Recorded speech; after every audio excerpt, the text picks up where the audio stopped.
Ladies and gentlemen, boys and girls, young and old, come one, come all. Tonight, we are going to witness the most anticipated podcast in the history of podcasting. For the people in attendance and the millions listening around the world, this is the moment you have all been waiting for. It's the Off Track FMX Podcast. We are live. Introducing first, broadcasting out of the red corner, hailing from Seattle, Washington, standing 6 feet 3 inches tall, with what's described as a PBR dad bod. It's Jeff Shanae, also known as SMP Jeff, also known as Sister, also known as The Sister, also known as Sister. Next up, coming out of the blue corner, he hails from Renton, Washington, standing 5 feet 10 inches tall and weighing in at 200 pounds. He's the number 153 on the track and number 1 in your hearts. It's none other than Greg Crater, known around the world as See Ya Later Crater, and sometimes known as the Gregosaurus. If you want to get a hold of us, go to our website at www.offtrackfmxpodcast.com or send us an email at offtrackfmxpodcast@gmail.com. Find us on all the usual social media spots at Off Track FMX Podcast. And now, this is truly the moment you have all been waiting for. It's time! Strap in and get ready for 2 hours of podcasting gold! Hello, everybody. Welcome to another Monday night on the Off Track FMX podcast. Again, possibly taped on a Wednesday morning. We are here with my co-host, Greg Crater. Greg, how you doing? Veterans Day? Happy Veterans Day. Yeah. Glad to be here. Glad we're free to do these things and talk about what we want and have the rights. Exactly. Thank you, our veterans, for that. Greg, did you notice I'm wearing my Seth Anslow Fresno Smooth T-shirt that you got me the other week? That. Yeah. Good. Representing. Thank you, Seth. I was afraid the XL may not have been big enough. Oh, no, yeah, well, you're a dick. Looks like it fits well. 10-4. Turned out. Today, today I'm like Delilah. We get requests and dedications, and I come through putting these people on. We had our guest today recommended to us by I guess I'll give up a little bit, a fellow Australian of his. Could be his cousin, could be his brother, who knows? But anyways, today's guest is a guy named Matt Magic Cole. Matt, how you doing today? Hey guys, how you going? Oh, we're doing pretty good over here in the States. How's the weather in Australia?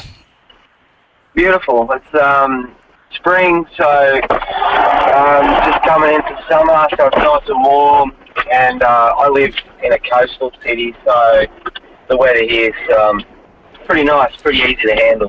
I like it. It sounds a lot better than this. Yeah. With all the drama going on here in the States, we could be coming to visit soon. They won't let us. Oh man, all the drama over there with the election, and because as Australia, look, we follow it pretty closely. Like our media is all about the election and the presidency, and like the news headlines, and so we're right there. Yeah, but I think whatever's happening. I think you guys actually get to see more real media than what we are seeing. So I'd be interested to know a little bit. Right. You guys aren't as one-sided. Yeah. They're trying to make us like North Korea, where they just tell us what we... Yeah. Yeah. Maybe not quite that bad. Okay, maybe not. But they are definitely telling us what they want us to hear. Well, one thing I know about America from the time I've spent there, that the American people don't really go too kindly to being told what to do for an extended amount of time. That's true. Amen. Yes. That is true. Yeah, it is. It's definitely a shit show over here right now between the COVIDs and the elections and all the other nonsense. It's kind of got everybody in a tizzy. Yeah, it's gotten silly for sure. So. Yeah. Yeah. Enough about that nonsense, though. Yeah. Let's talk about motorcycles. Matt Magic Cole. Hey, let's first. How'd you get your nickname, Magic? Okay, that came from Chuck Carruthers. Oh, Chucky. We interviewed him not too long ago. Yeah. Yeah, okay. Well, I, through Freestyle NTX, that message board, the forum, you guys familiar with that, yeah? Yeah. Yep. Yeah, so through that, like, I was in Chicago at the time, and I reached out to Alex, and I was like, I want to come to Cali and ride. She put me in contact with Chuck. I flew out. I stayed with Chuck. I'd never met him. He gave me a bike, a place to stay, and a nickname. So, Trifecta. The hat trick. yeah. So he really was like adamant about giving me a nickname. So he kind of, at first it was Magic Hole, and then it just kind of got shortened to Magic, and then it just stuck. I get it. I love it. Yeah. You could have a worse nickname. Yeah. Yeah, I'm definitely gonna have a worse one. It's a good nickname to have, or it was a good nickname to have. Yeah. Mine somehow turned out to be Sister, so, hey, it is what it is. Living the dream, mate. Yep. So, Matt, tell me when, first, how old are you? When were you born? I'm 40, so I was born in 1980. Nice. Born in Australia, so I've been retired for about 10 years now. Yep. Good deal. What age and what made you want to get your first motorcycle? Well, I had two older brothers. It's a very common story, I guess. My dad was into motorcycles. Yep. My older brother, they rode, and being the youngest, you're always wanting to be like your older brother, so I just kept pestering Dad for a bike, and then when I was 6, almost 7, I got my first motorcycle. Okay, so 6 years old. What was the first bike you got? PW50. There you go. Nice. Was it a brand new, or was it a hand-me-down from one of the older brothers? No, man, that was it was a second-hand bike. We went and bought it. It was $300. And my granddad actually came with us, and he bought it for me.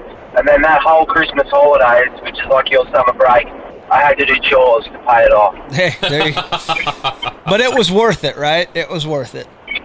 Those chores, chores didn't seem quite as bad as they normally did, I'm sure. Hell no. Like I grew up on a ranch, so like some hard yakka, but I always had that at the end of the day to kind of look forward to, so I just got through it.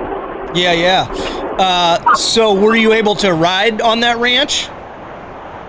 Yeah. So we had tracks and some neighbours with tracks and whatnot, so it was a bit of a tight-knit kind of group in that area, out of town, but plenty of friends on like the school bus rode dirt bikes, and so we always kind of ride through properties to them, and there's always places to ride. Nice. And what part of Australia was that in? It's in New South Wales, so on the east coast. We were about 4 hours inland at a place called Dubbo, so country New South Wales. Okay. So first bike at 6, and I'm sure that's when you fell in love with being on two wheels. And where did you go from there? Did you start practicing? Did you start racing? Did you start? Yeah, so for the first little while, like, I just rode with my brothers and rode on the farm, and then I really wanted to get into racing, so again, you know, the bike needed some work, so Dad's like, okay, we'll do it, but you have to work for it, so I had to work it off.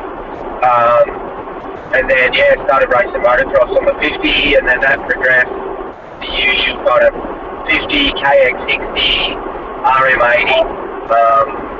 Yeah, so that, and then my parents parted ways and we moved to the coast, and then I stopped racing for 5 or 6 years. Oh, wow. So I didn't do that progression on the 125 until I was kind of late teens when I got back into it. So yeah. How bummed were you had to take that break? Right. Were you pissed at your parents? Yeah, of course I was. Yeah. At the same time, like we were always heavily into skating as well through like the Bones Brigade era, and Yes. we had ramps at our house and stuff. So surfing was like that next logical step, and surfing kind of took motocross and sport, and I was really competitive in that as well, and Oh, nice. I wanted to be a pro.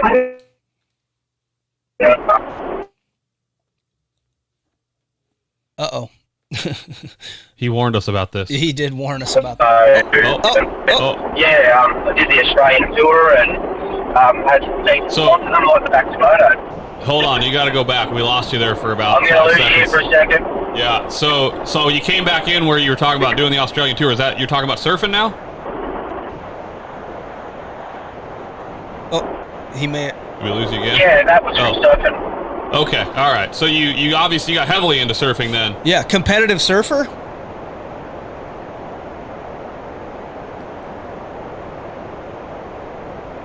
Go ahead. Your turn.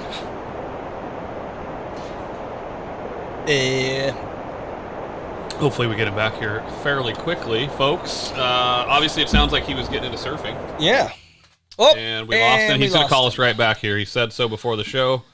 We sort of expected this to happen, so. Hey, when you're talking to people across the world, right? I mean, it is 7 a.m. his time. We appreciate him for making the time to come on, and we're back already. Matt, we got you back. Hey, sorry about that. That was the badge what I was telling you about. No worries, no worries. So, yeah, the Australian tour thing was surfing, so I wanted to be a pro surfer, and I worked really hard at that. And then, yeah, just went away when I got a dirt bike again, and that racing became the focus. And I was part of the same club at the same age, basically, as Chad Reed. So, yeah, so I've heard of that guy. Yeah, he's quite on. Yeah, he's not bad. No, he can ride. Yeah. Yeah, so him and I were part of the same club, and obviously he was super fast from a young age, and he matured quick. Like, I've got VHS tapes of Chad at 15 years old on a 125, just absolutely falling hard. Did you? I'm not sure if I understood you. Did you actually know Chad? Did you get to hang out with him, or were you just in the same age group and era? Look, it's funny, at that age, when my brother and I went back racing, we were still surfing. So, like, we joined the motocross club where Chad was a part, and we knew, like, his group of friends, we were friends with as well, but my brother and I were like blonde hair, blue eyes, tanned, just looked like full-on surfers, and you chuck us in the mix with moto. And then on top of that, you start like beating some of these guys who, are full-on moto heads. Yeah. And the surfer guy comes along and starts beating them. Yeah, well, that's right. Like, they didn't really expect it, and I'm not backwards in coming forwards. If I cop some attitude from someone, the the milk turns out to be sour, I ain't the kind of pussy to drink it. So, you know, like, that doesn't make you a lot of friends when someone is a competitive person by nature. Right. And Chad was a bit that way. We never had any bad words, but, you know, we recognise one another, but I wouldn't say we're friends. I'm quite good friends with his parents. But, yeah, and his cousins and stuff, the Andersons, but me and Chad not so much. Craig Anderson, right? Yeah, Craig, yeah. He came over here, right? Ando, yeah. Yeah. Yeah, he did pretty good there. He dominated in Australia. And then he didn't do as well in the States, but still, he won a national and whatnot. He had flashes of brilliance over here. I was surprised that he didn't, he never really put together full seasons and never had a great ride that lasted, it seemed like. So it's a tough sport, believe it or not. Yeah, believe it or not. Yeah. Even with connections, it can be tough. Yeah. Wow. So, that was another thing I wanted to talk to you about when I was scrolling through, trying to get to know you through your Instagram pictures and Facebook pictures. I used to, when I was a young lad, I'm 43, so about the same age as you, but I also skated a lot when I was a kid, and I see you're going back and collecting some of your old, or some of the skateboards you wanted or whatever. I love the old skate decks, the artwork, just the memories, the nostalgia.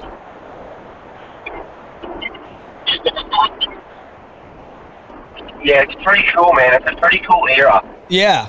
How many skate decks do you have now? So I've got 12. I've got about another 10 to go on the wish list from when I was a kid, and you know, couldn't really afford them. So,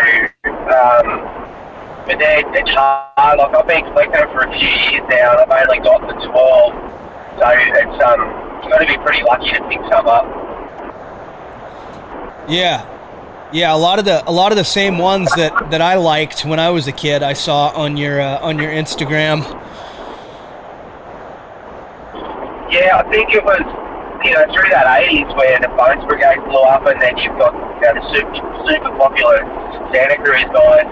You know, like, you see those boards in magazines, and it's not, I guess it's not like it is now where everything's so readily available. Like, back in the 80s, you know, these guys have their pro models and whatever, and to try and get to a skate shop that has those, or, you know, you couldn't just jump online and buy them. Like, you had to be Johnny on the spot. Yep. So, yeah, it was a challenge here. I can't imagine, you know, in Australia what it was like. But it was just a different time, you know. There was no cell phones, there was no, you had to either ride your bike or skate to the closest skate shop that was, you know, a town over for me. And then, it was such an exciting time. You know, you get so amped on going to the skate shop and seeing what they had, like, in person, and you couldn't search things out like you can nowadays. No, like, you had to actually do the miles, you know, like, trying to find stuff and ask the questions. And, like, we didn't have a skate shop in the country town I lived in, so, like, the closest we could do is magazine, you know, and obviously my room was full of magazine posters and whatnot, and you stare at those boards. Plus, you know, we didn't have a lot of money to throw around, so, you know, it was pretty out of my reach to get those. So to be able to get them now, I'd probably I'd probably look at them every day. I'd probably go in there and have a look at them and go, fuck, I like them. Yeah, and also I can't imagine. I mean, it's such a, you know, different time we live in now, but back then there wasn't places to skate even here. Like, it wasn't, everybody hated skaters. There was no skateboarding everywhere. There was no like, now there's a skate place, or, you know, skate park. Yeah, skate park on, you know, every town has at least one or whatnot. Right. But back then, what was it like in Australia for being able to skateboard? Oh, like, given I was in a country town, there was nothing. you know, you try, like, you'd skate the streets and, you know, a little bit, but also, like you said, skating was, you know, the whole skateboarding is not a crime. Yep, yes. You remember that? Yep, yeah, that was huge when we were kids. Skateboarding is not a crime. Yeah. So you too, like every deck I had that sticker on there, and so it wasn't easy to find places. And my dad was a carpenter by trade, so he built us some ramps. We had like a big concrete underground water tank because we were just on rainwater. So this big concrete tank on the surface. We had some ramps and whatever, and at the same time we were really into basketball. You know, the Bulls era. So we had a basketball ring and stuff like that. So we were lucky to have a dad that was handy enough to have a go at making things. There you go. Yeah. Try to have at least a little something to ride. Yeah. It was a challenge back in the day. Handrails or whatever. I mean, you were just it wasn't easy. No. And you get kicked out of everywhere as well. Jeff still has that problem. Yes. Yeah. Skateboards. Yeah, but however, at 40 years old, you're far more agreeable. You're like, no worries, not a problem. Sorry if I damaged anything. You know, like, at that young age, you're more likely to slip them off and phone out. Yep. Yeah. Hoping they didn't call your dad. That's it. And in a country town, there's a massive likelihood that they know your dad, so you get the hell out of Dodge. Yeah. Yep. All right. Let's. This is why we call it off track, because we're off track again. Yeah. Well, I wanted to talk about the early ages of. But let's get back to 18 years old, racing. You're back on motorcycles. You're racing the local stuff at least. It sounds like you got a club you're part of. You're. I don't know what kind of maybe local series or what you're doing, I suppose. Yeah, how many different tracks did you have available to ride back then? And how far did you have to travel to get to those places? Look, where I'm from, Newcastle, which is where Chad's from, where, you know, we've got a pretty deep history of talented guys, and there's probably 4 or 5 motocross clubs in this area. Plus, we've got a lot of forest, a lot of bush. We've got sand dunes, so there's quite a lot of opportunity to ride here, and really good riding. And I think that's what has produced so many fast guys. But we had like a good handful of clubs with decent tracks, so you know that made it a lot easier to race and do club days and get time on a track. I'm just thinking, was Michael Byrne, was he from that area, or he was around your age as well, right? Or maybe a little older? I think he was older. Yeah, Burner was a little bit older. He was from Queensland, so I never really crossed paths with him. See, my kind of era of guys was like, you know, obviously these guys were faster and whatnot, but it was like McFarlane, Byrne, Metcalf? Hand, Ray Epson, Matty, both Brett and Shane. Shane was the older brother of Brett, and I always thought he rode better. Shane was super smooth, and Brett, he left when he was quite young to go to Europe, so... Yep. But yeah. What do you think about those new Australian kids? The Lawrence boys? Yeah. I'm a big fan. Look, I think Jet, like obviously they're talented, and I was actually really surprised to see how well Jet's going, because, you know, all the hype was kind of about Hunter. Yep.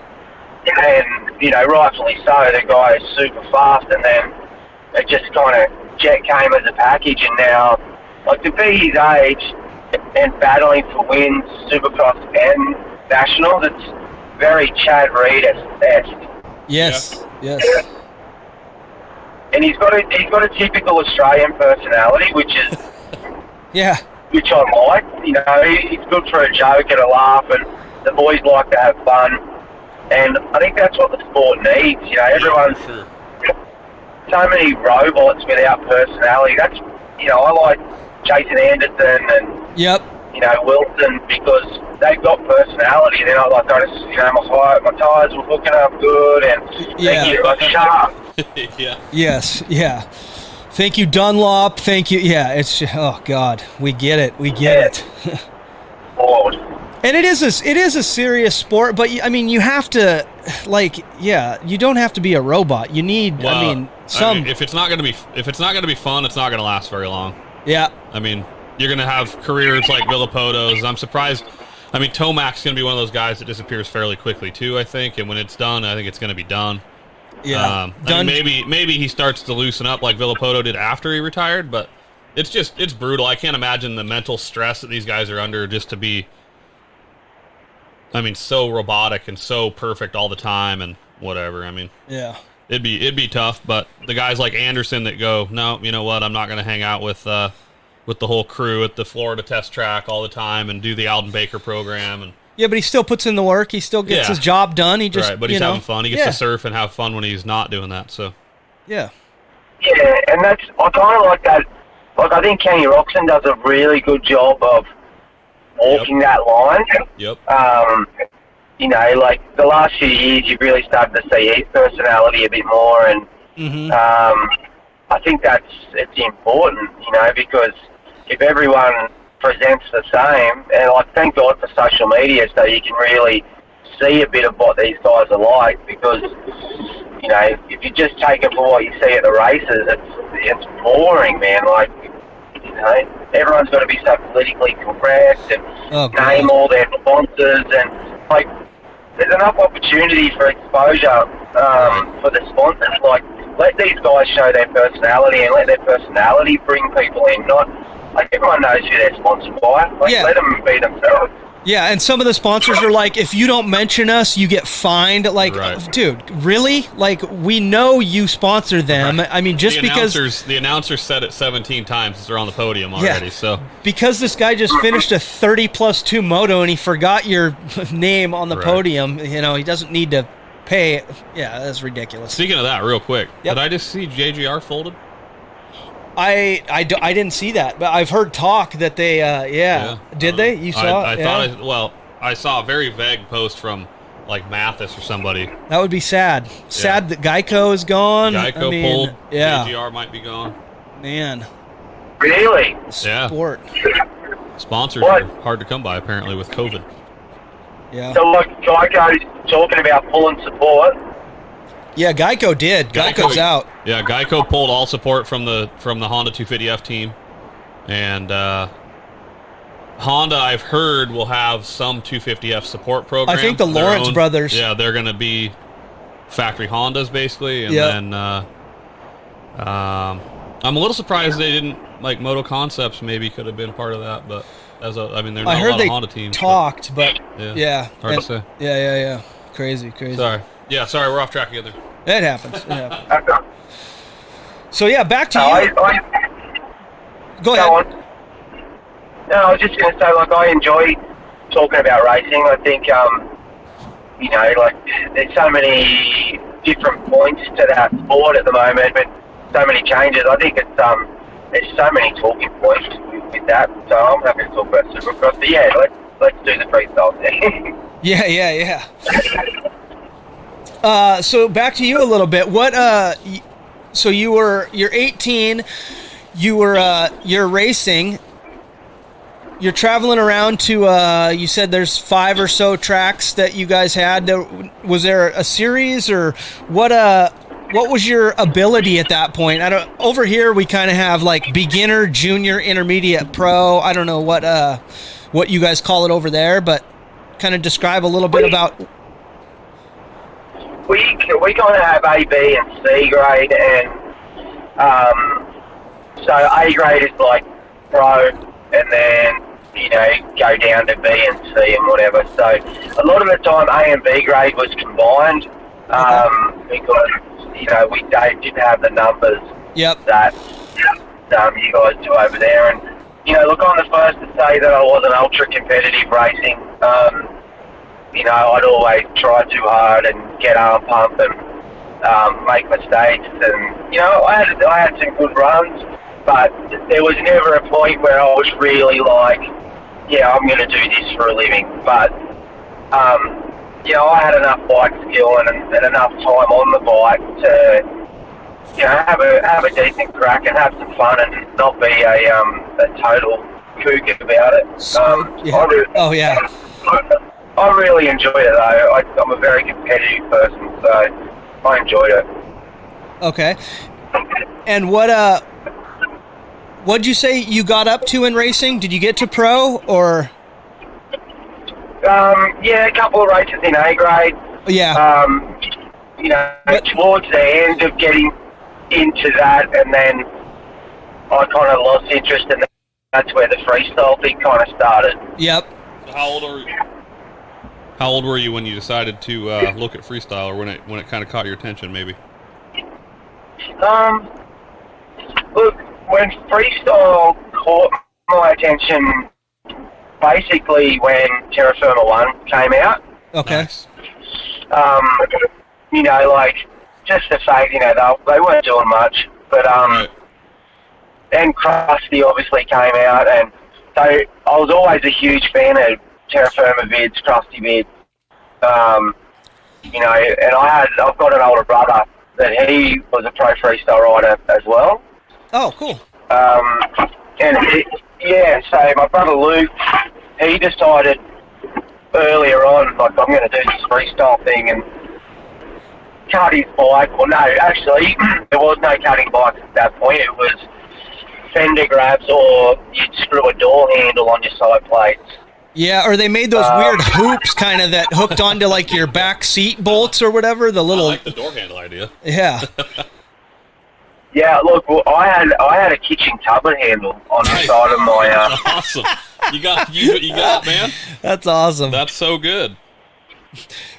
Mom's like, where's the kitchen cupboard handle? You're like, I had to bolt it on my bike, Mom. Sorry about that. On my bike, I'm a freestyle rider now.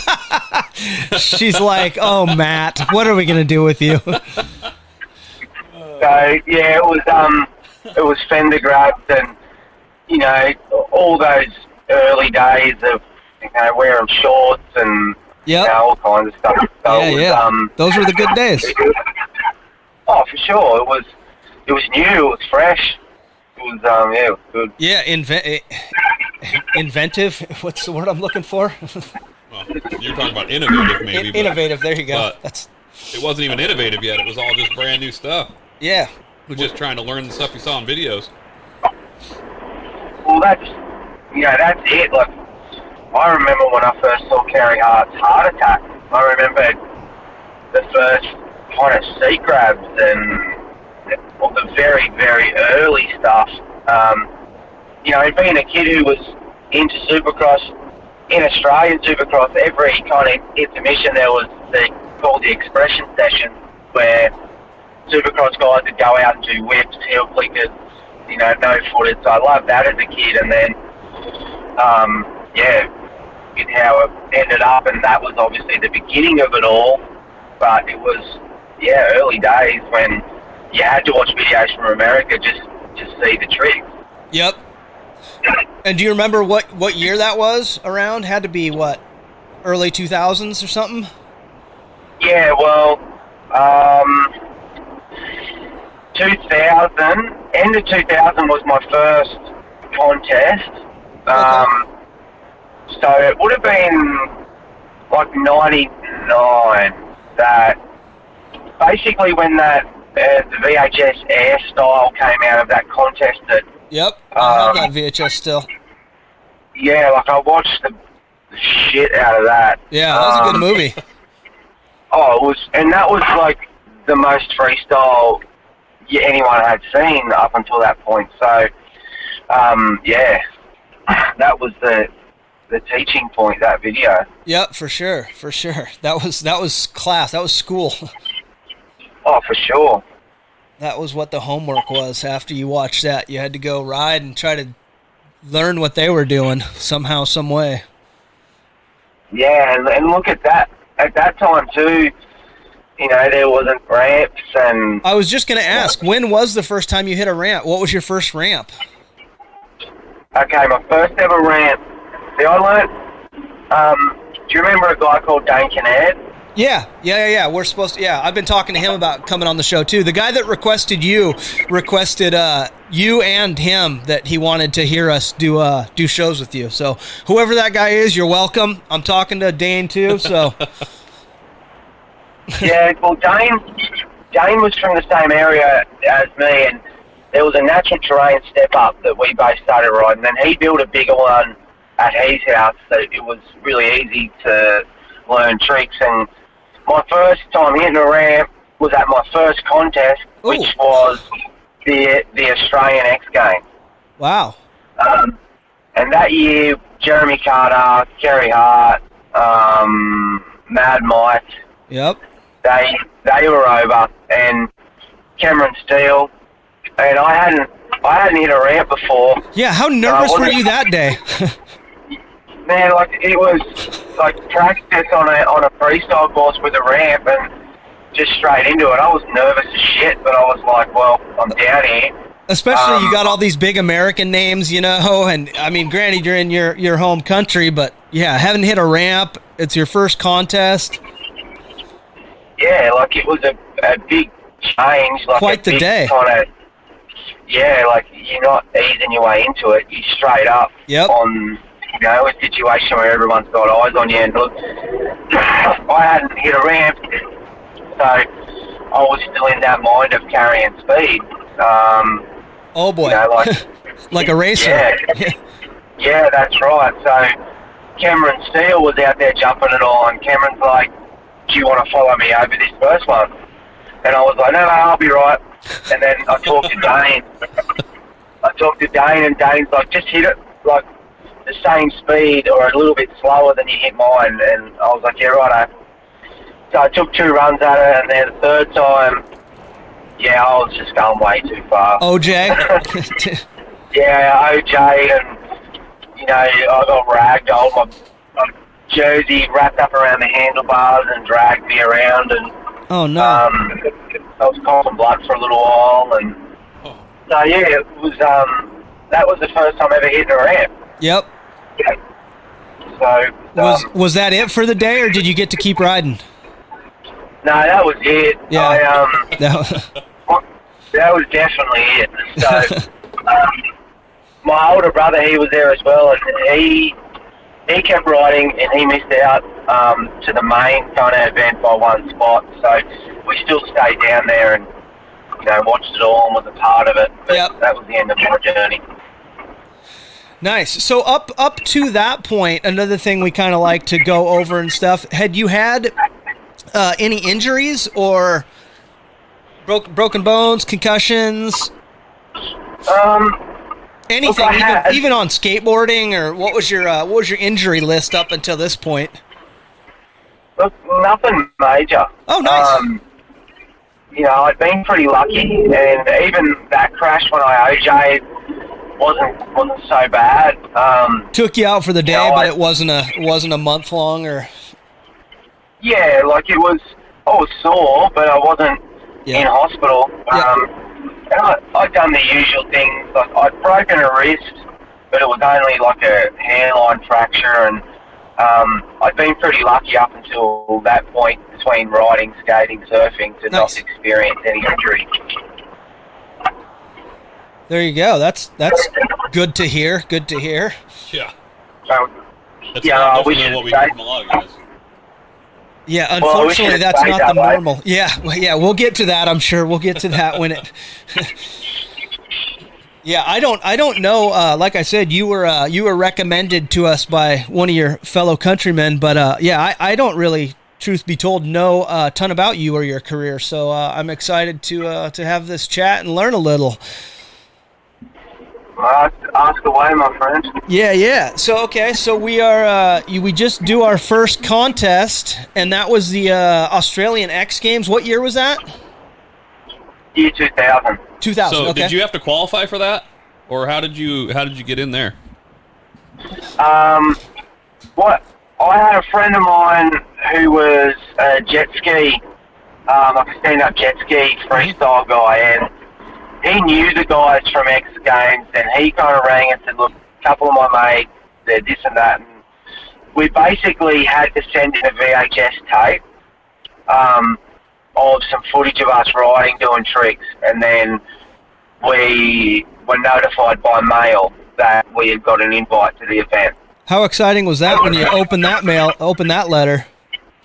Oh man, like to have that, you know, it was called the Planet X Games, and to get that letter in the mail was like obviously pure joy. Do you still have it? Do you still have that letter?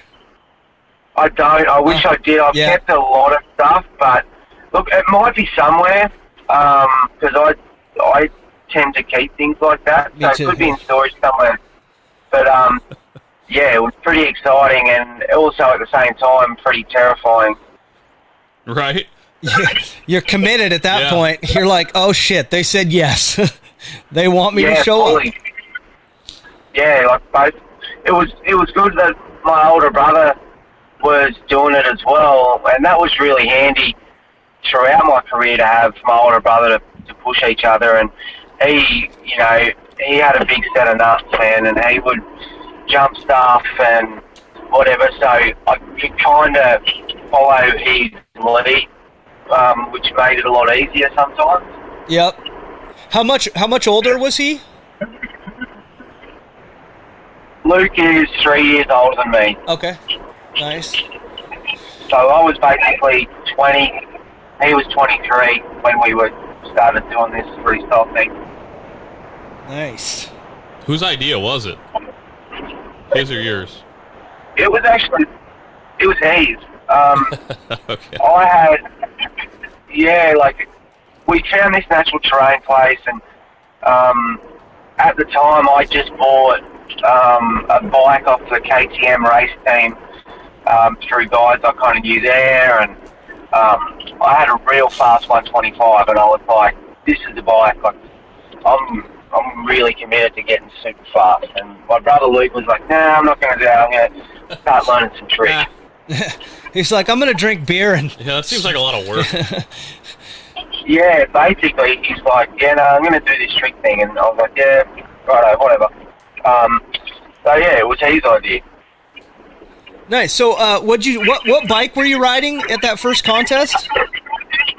A KTM 125. Okay, that's what I thought you said. Yeah, wow, that's crazy too. Well, I mean, I feel like there was a bunch of guys riding 125. Yeah, there was. Do you remember? Go ahead. Go on, sorry. No, you go. I was just gonna say, do you remember what the ramp gap was set at back then? I don't. No. I don't remember. Yeah. No. It was just pinned on a 125. Yeah. Yeah, like, you know, I know second gear wasn't doing it. Yeah. So third gear. Third gear.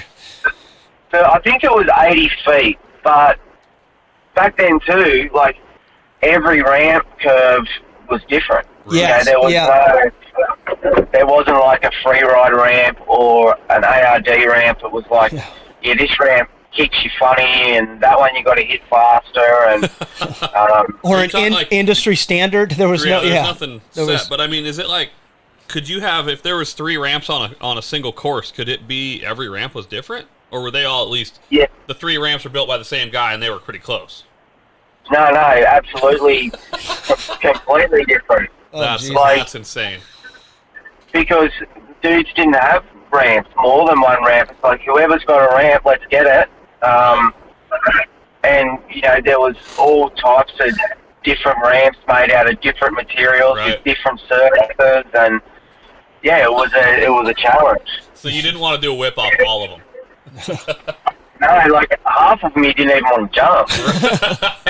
Yeah, no, I understand that pretty well. I've done a couple shows in some really random places, and the ramps weren't always that good. Yeah. But man, you're saying a Uganda ramp is not the same as the ramp? But the Uganda ramp wasn't that bad. It was the run into the Uganda ramp that was so sketchy. There you go. Because it was like the pad they cut in wasn't flat, so it was like leaned over. Oh God, yeah. So like we had to literally stack like dirt or rocks under one side of the ramp to level it up. That's what was sketchy about that one. Yeah. The Haiti ramp was terrible. The ramp was just bad. Like it was flat in the middle, and then it just plywood. No, it was made of metal. Yeah, it was metal, but yeah, Homan didn't even really want to put it. I don't think we jumped it at 70 feet. No. Yeah, I think honestly we jumped it like 50 or 60 feet because Homan was like not willing to jump it bigger than that. Yeah. And I was just doing whatever I was told. So if he had put it at 7, that's what I would have done. But Justin Homan, he's a good dude. Yeah, he is. Yeah, he was one of my like best friends, good friends growing up. He was kind of I traveled with him a lot, like a lot of stories with Homan. Yeah, I did a show with him in Thailand, and right. yeah, like it was me, like Potter, Homan, Garland. Yeah, Garland. Yeah. It was a pretty. No, that was the early one. Sorry. So Doug Parsons. Yeah. Yeah, me, Jake Bowen, and the rest of the Americans, and yeah, Homan was there, and he was good fun. Dave Domingo, he was there. Nice. We've heard his name a lot. Yeah. Diamond Dave. Diamond Dave. Need to get him on. Yeah, we do. For sure. So right. So after the first, did you when that first contest, the Australian X thing, did you get paid, or did they just pay the people that made the show, or did you get anything for showing up and breaking yourself off a little bit? No, I didn't get anything. No, just the exposure. Just the exposure, and I guess Melbourne at the time where it was, which is down south. Mm-hmm. It was like the epicenter, so to speak, of freestyle. Like a lot of motocross distributors were down there. Mm-hmm. The guy that did LBZ and Skin and whatnot, he was based in Melbourne, so it was a good opportunity. I think I picked up an LBZ sponsorship and Spy. Like all I did is crash on one ramp, and I still got sponsored. There you go. Who were your first sponsors? Were those them? He just said it. LBZ was the first one, and then Spy, Sunnies and Goggles, and then shortly after Etnies. Nice. So that was the first. Did you already have some moto background sponsors? I mean, did you That's already what, have? Yeah, that's what I was kind of asking. Yeah, from racing, were there already people on board or no? The local shop. Right. You know how hard it is to get support racing, and Yeah, that's what I asked. Greg does. I do know very well how hard it is. Yeah. Like you can get people to throw discounts at you, and Right. And whatnot. So like I had some people that I knew, had met, reps, that type of stuff, which helped the process. But I didn't carry anything into it. Okay. Yeah. Now, when you got your first, like LBZ, Spy, and Etnies, were those sponsors just kind of the same? Were they kind of product, or were you getting paychecks, or? No, that was product. So that was Product. That was the first time. I'm just one second. I'm just gonna put you back on my handset. No worries. 1 second. I like a good hand job. Yeah, mate. I'm good for it. There we go. Can you hear me? Oh, Oh, even, man, that's way better. That is so much Jesus. better. Yeah. All right, cool. I'll keep you on this then. Yeah, 46 hand minutes job in, we works can- good. Man, Yeah. nice. Everyone loves a good hand job, Yeah, fellas. nothing wrong with a handy. That's right. All right, Um, so yeah, we were talking about the sponsorships, the LBZ, the Etnies, and they were just product. Did you get anything if you won a contest, or any incentive bonuses, or? There was nothing set up. Yep. The first time I got money was about 6 months after the X Games, and I did a contest with Luke Urek, Dane Kinnaird, kind of my first big contest, and I'd improved a lot. And at that time too, when you're outside of contest shows, whatever, no one knew what anyone was doing. No one knew No. who was doing what tricks. Right. Blah, blah, blah. so I turned up at this contest and went pretty good.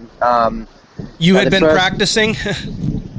Oh yeah, I've been working really hard. I was like, I'm going to go to this contest and ride good. Blow everybody's mind? Yeah, well, I did pretty good.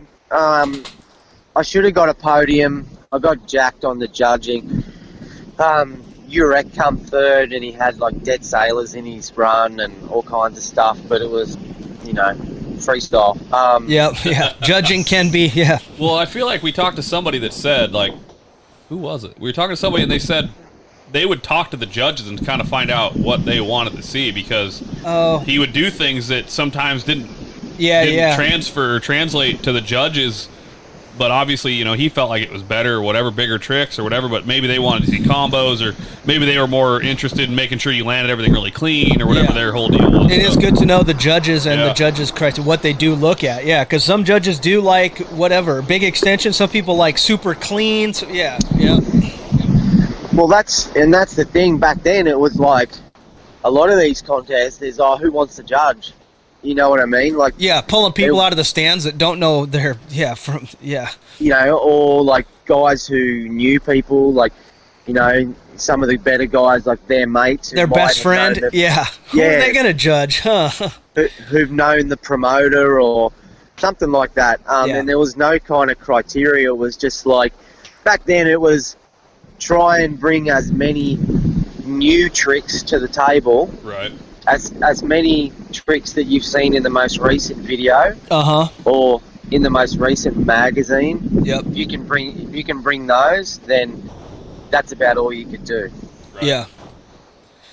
And what tricks were those? Do you remember back then? Like, what were you guys doing? I think my run, it would have been a whip, a switchblade can, a heart attack, a seat grab indie, a kiss of death. That contest, I'd learned that there was only about 2 or 3 people in Australia doing it, so that was a big thing. Like, that trick really set me apart. So yeah, it was, I think, maybe a double grab, just like a standard double grab. Do you have a cliffhanger? A Cordova. Cordova, yeah. And look, I think a heel clicker might even been in there. Yeah. So that was basically it. No one was doing rulers yet. It was all head on the fender and, Mike Jones style. So Jonesy. There wasn't really any variations of that yet. So that was basically in that kind of contest. In that era. What my run was. Yep. Yeah. So that was your second contest. You should have got podium, but you got fourth just because of poor judging. Yeah, and then the importer, well, back to money. Importer of LBZ, after the show at the hotel that night, he came up and he gave me $300. He said, "Look, you should have got a podium. I want to give you some money just to pay for your expenses," because it was about 10 hours away, so $300 kind of covered fuel, but we had to stay the night to the next day because my buddy had to go to court. Sweet. We were in the hotel there, and that day and age, like, everyone was going nuts, and he did a burnout in the carpet in our hotel room, and awesome. All the carpet got like caught up in his wheel. Yeah. And that's perfect. he got arrested, and then there was also a national that returned to that town, and motocross in general got banned from that town for like 5 years because we just went crazy, and all the racers had the shits at us because that track was a really good track on the nationals. Oh, they hated you guys. Yeah, and moto was just like no motocross guys at hotels, no nothing. Like, we really they couldn't get beds anywhere. They're like, no, we know what you guys are gonna do. Right. Fuck off. Mm-hmm. Basically, What'd the judge say? What'd the judge think of your shenanigans? Well, I kind of sidestepped it. I was just an instigator, I was like, yeah, man, do it. Good for you. Good for you. Get it. Yeah. So I stayed out of the firing line, and my buddy, I think he got fined for it. Yeah.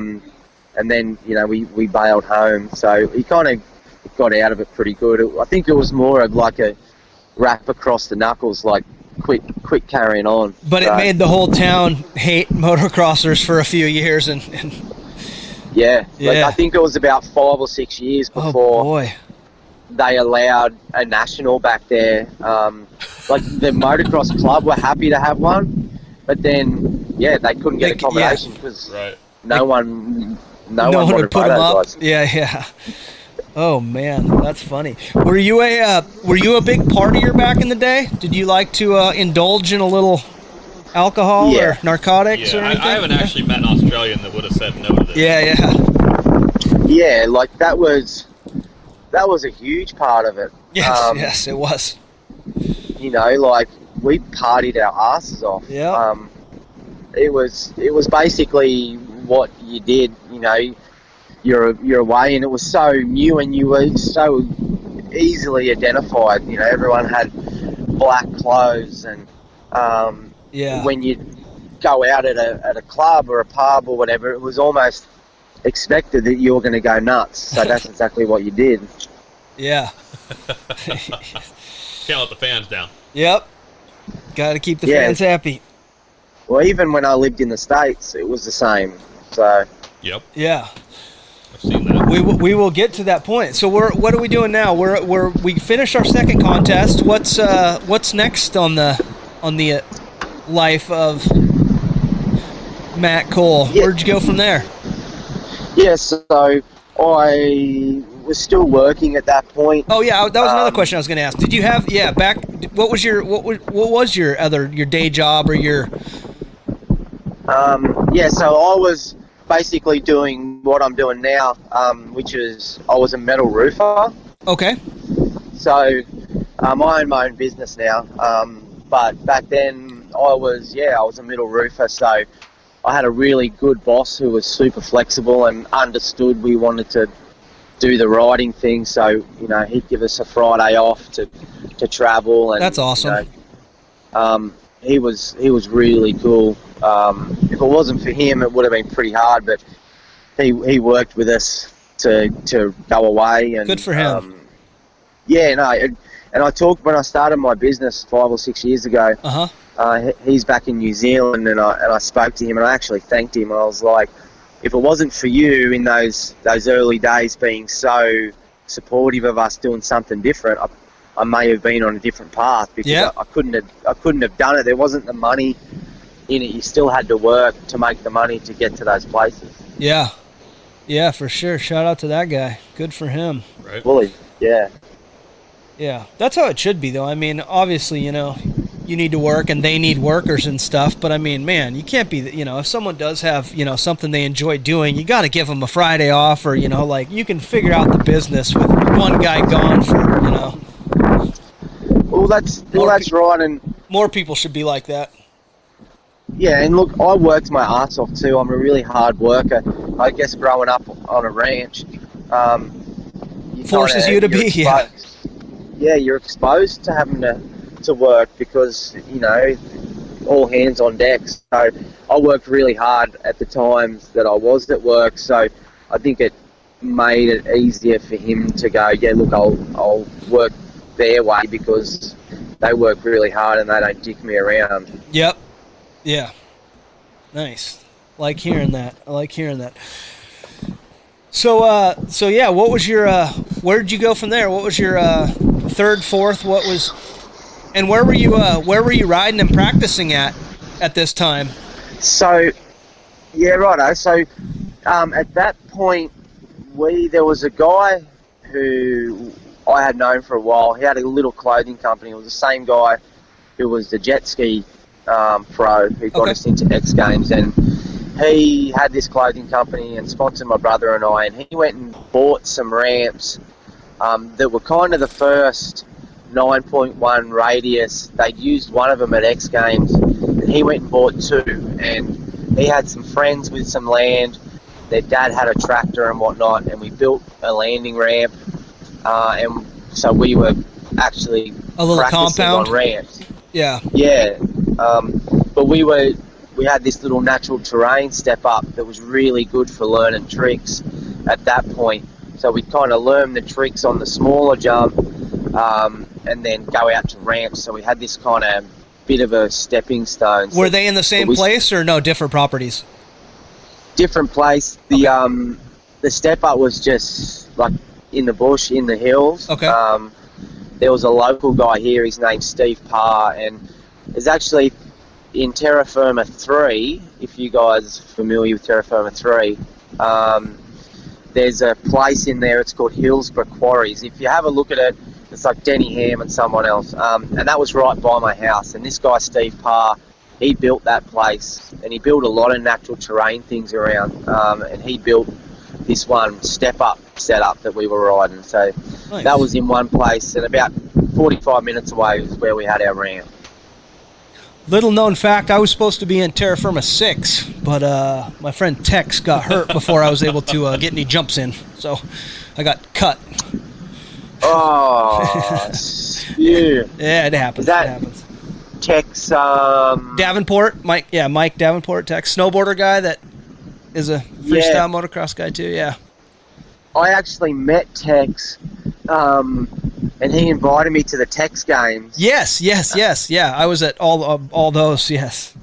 I think it was the second one. I can't remember where I met him, but he invited me to the Tex games. I wasn't able to make it, but yeah, I know that name. Yeah, super good dude.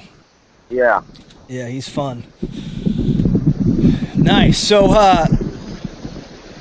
So you got your compound now. Who all was riding at that compound? And were there people that were trying to ride at that compound that you wouldn't allow, or that didn't maybe have the skills, that just thought we had a lot of those in the States that. Oh yeah, like it's like, no, you should not be hitting ramps. You should not. Yeah, even though you want to and think you can, definitely shouldn't. 100%. Because places were few and far between, as were ramps. Yeah.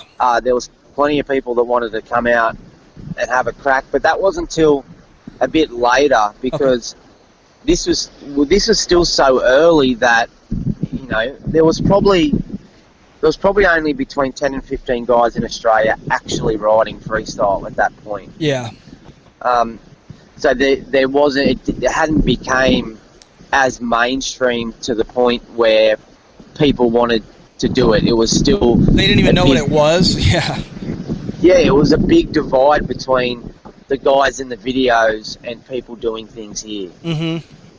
So we didn't have that many, but, a couple of years down the track, like an example, I had a phone call one day, this guy saying, like I used to race and, I'm just starting freestyle and I want to come and ride your guys' compound if you can, blah, blah, blah. And I was like, man, sorry, I don't know you. I don't know like, the deal. What's in this for us?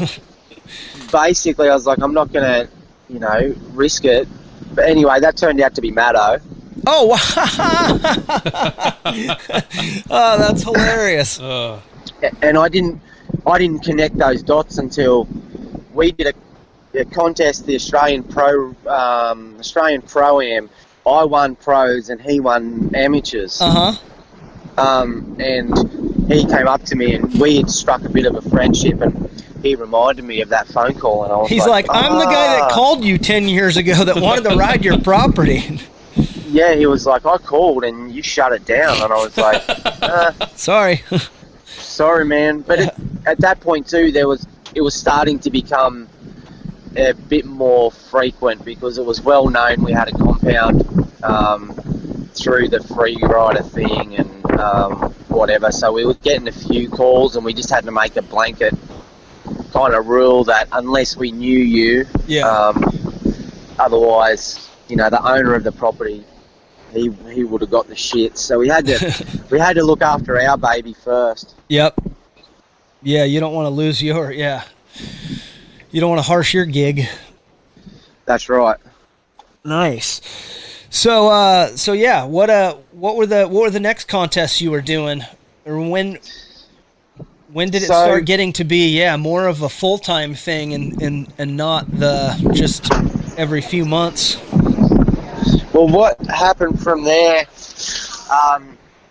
after that contest, I should have podiumed and whatever. Yep. I went back to work, and then I started getting some more shows, just like weekends, and it was like $1,000 a weekend, and that started to become a bit more frequent. So I was kind of splitting my time between riding and doing work, and then I got approached to do a show in China on a 6-month contract with a company that did jet ski and water ski shows.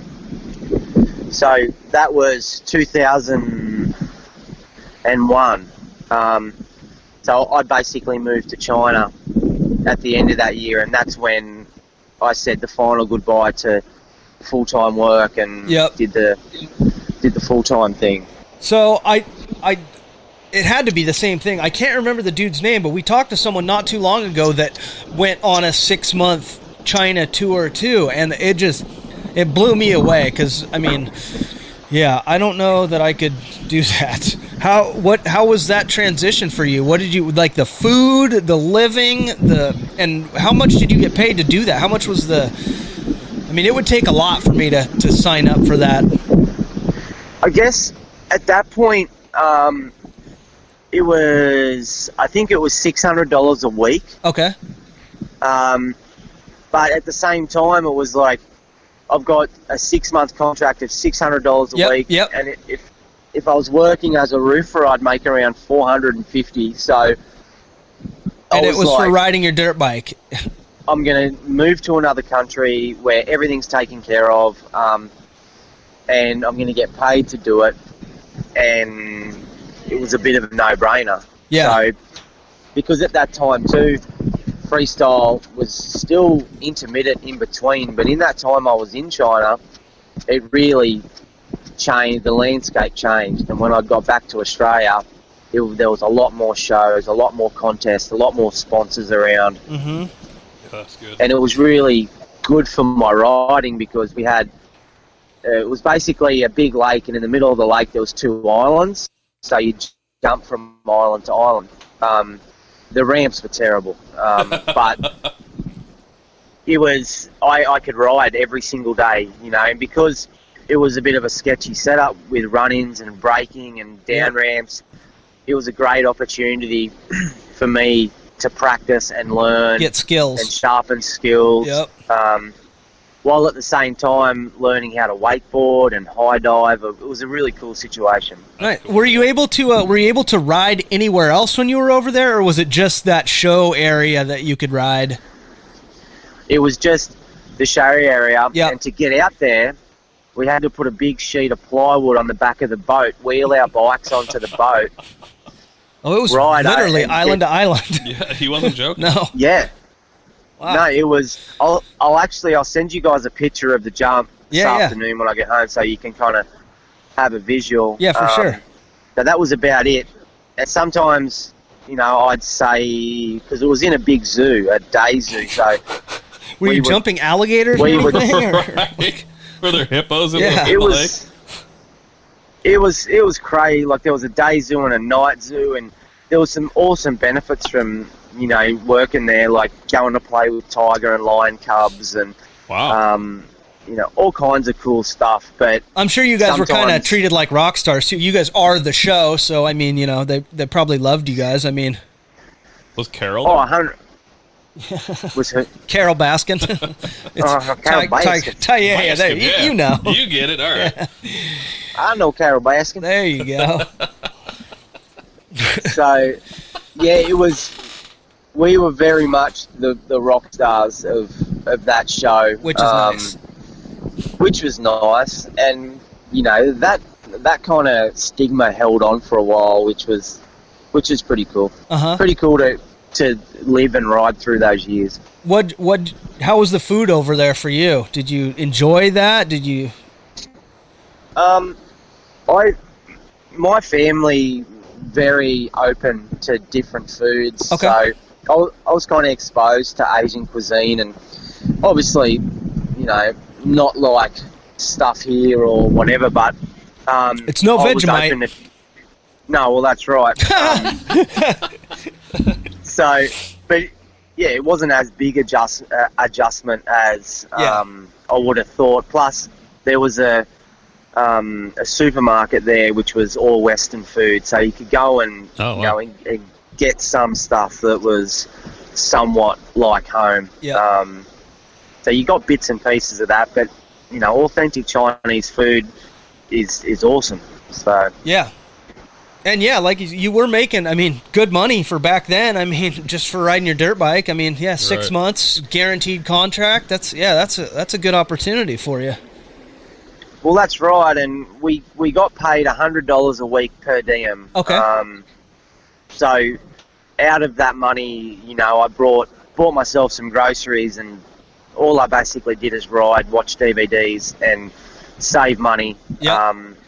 And I got to see a lot of cool parts of China. I went and seen the Great Wall and Forbidden City, and so I was actually able to do a fair bit while still saving money. I was really tight with my coins. So good for you. Good for you.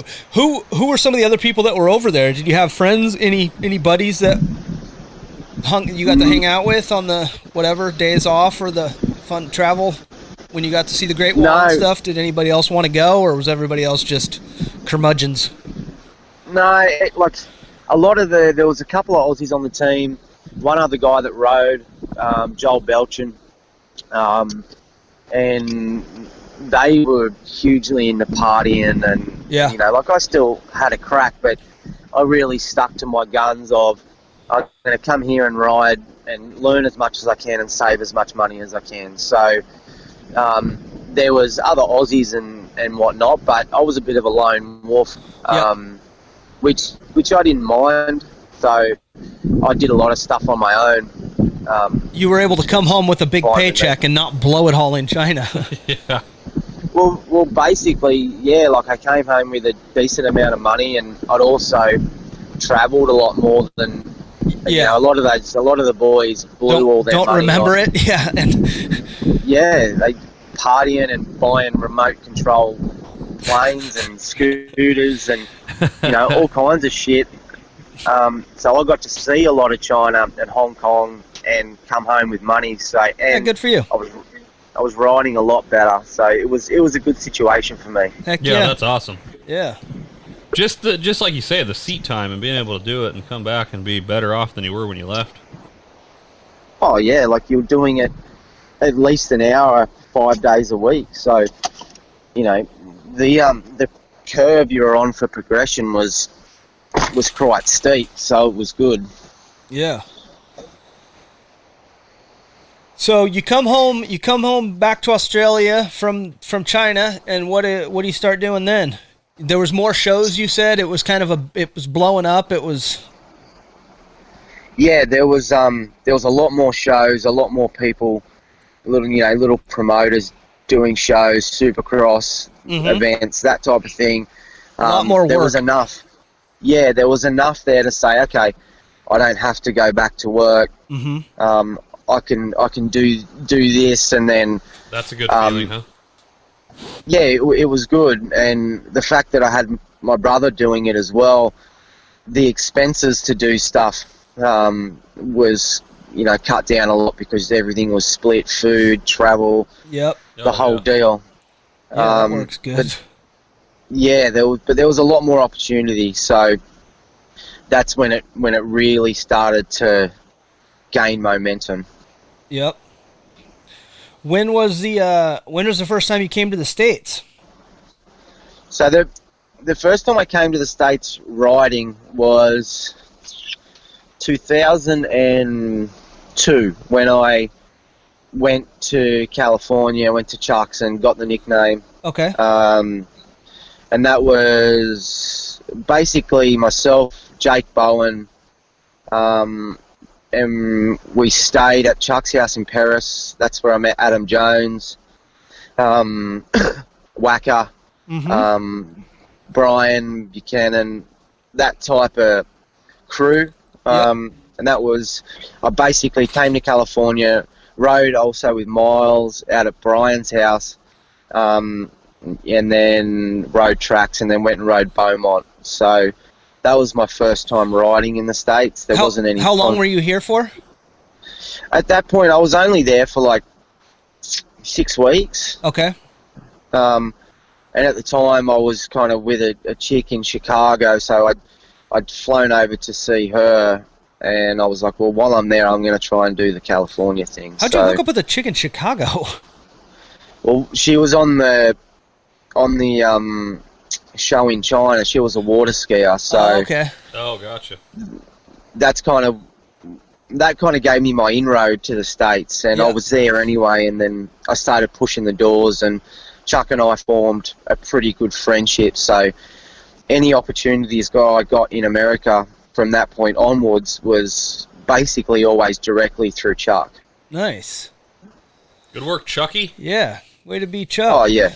Man, that had to be a pretty amazing 6 weeks just in Southern California for an Australian kid. I mean, that's kind of the mecca. And, I mean, there's a lot of just good places to ride in general, whether it's freestyle or moto or...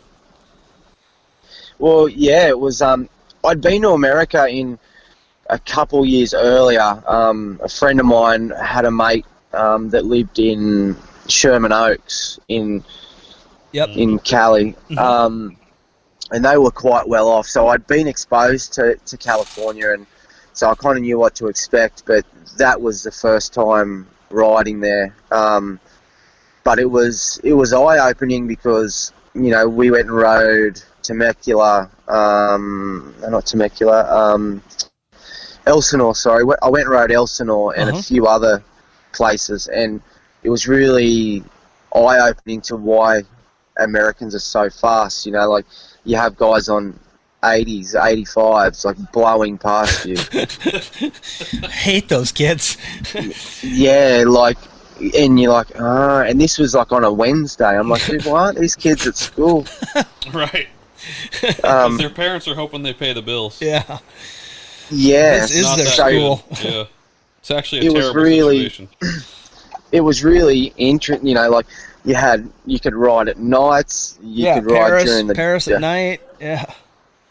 Yeah, like, Paris, like, I think Paris, Star West, Elsinore, you know, there were so many places you could ride at any time. It made sense as to why guys are so good. Yeah, the accessibility in Southern California is endless, it seems to be. Yeah.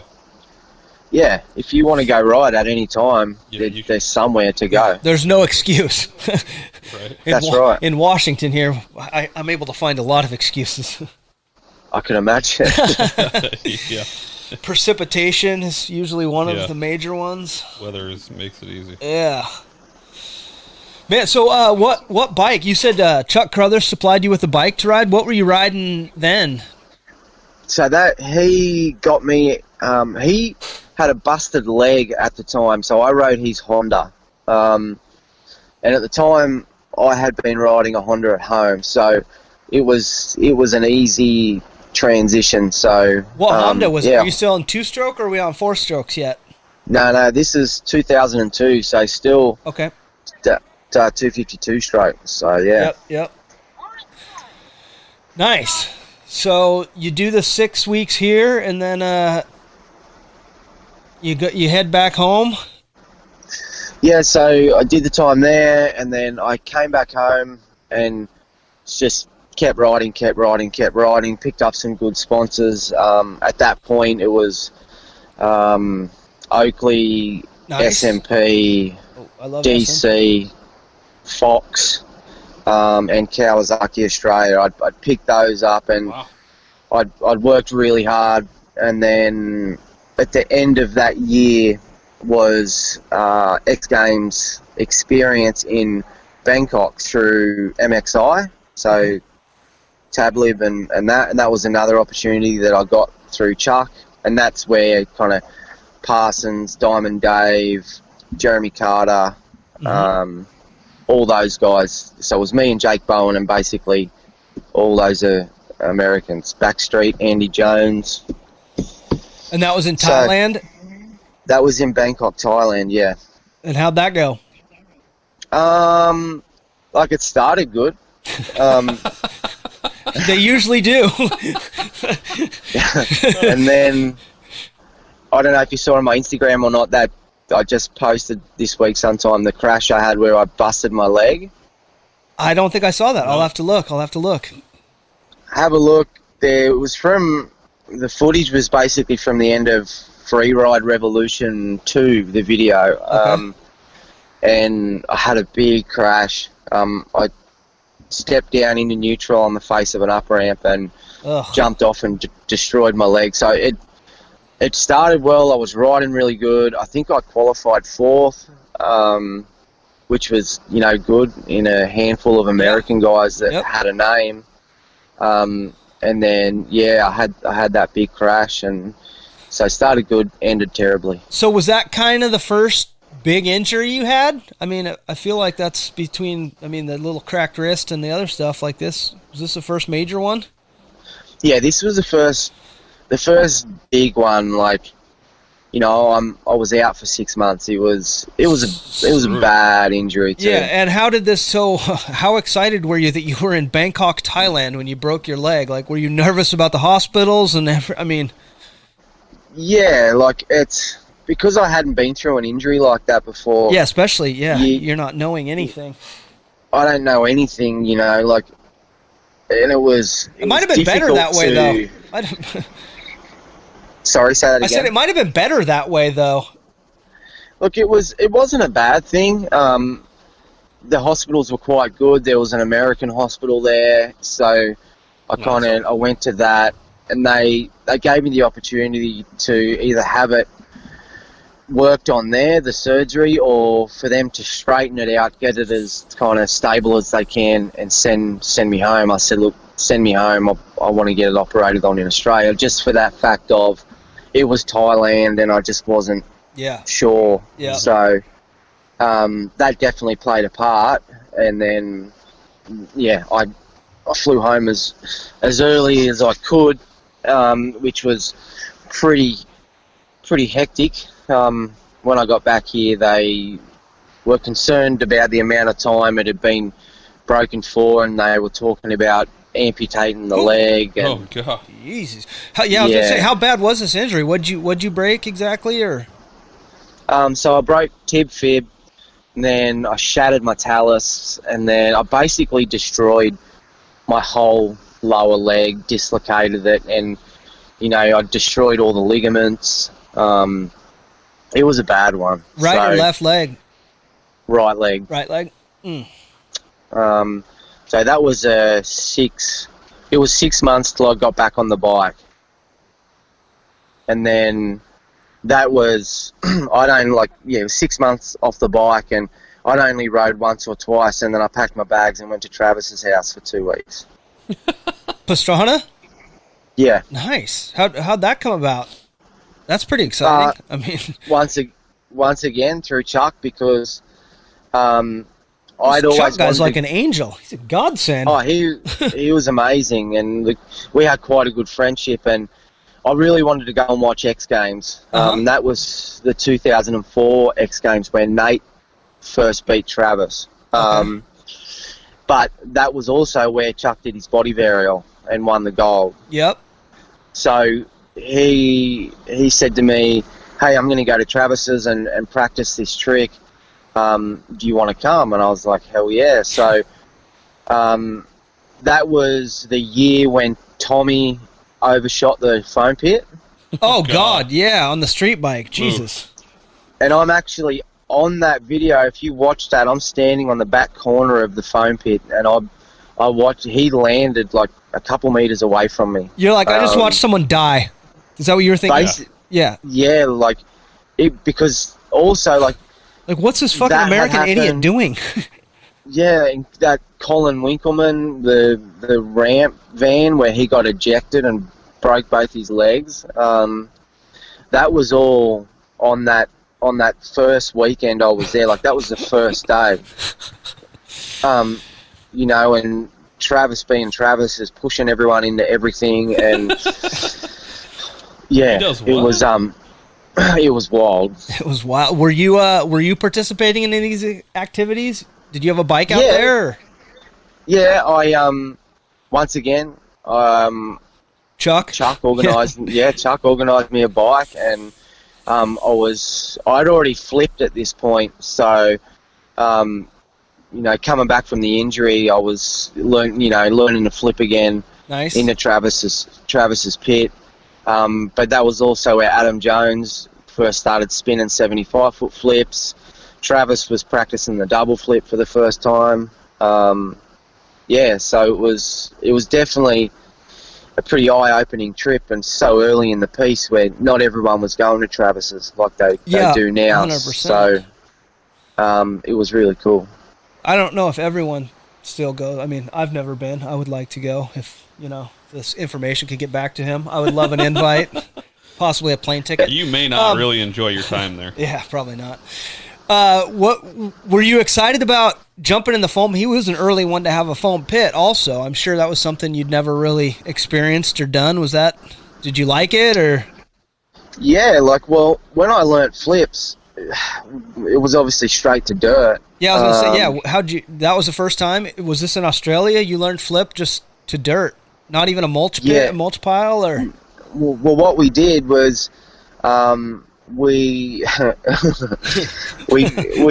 we drove around, we have these things called council pickup, right? So once or twice a year you get these vouchers where you have all household rubbish, waste, whatever, you put it on the curb and a council truck will come around, pick it up and take it to a waste facility. So what we did is we drove around to find old mattresses. There you go.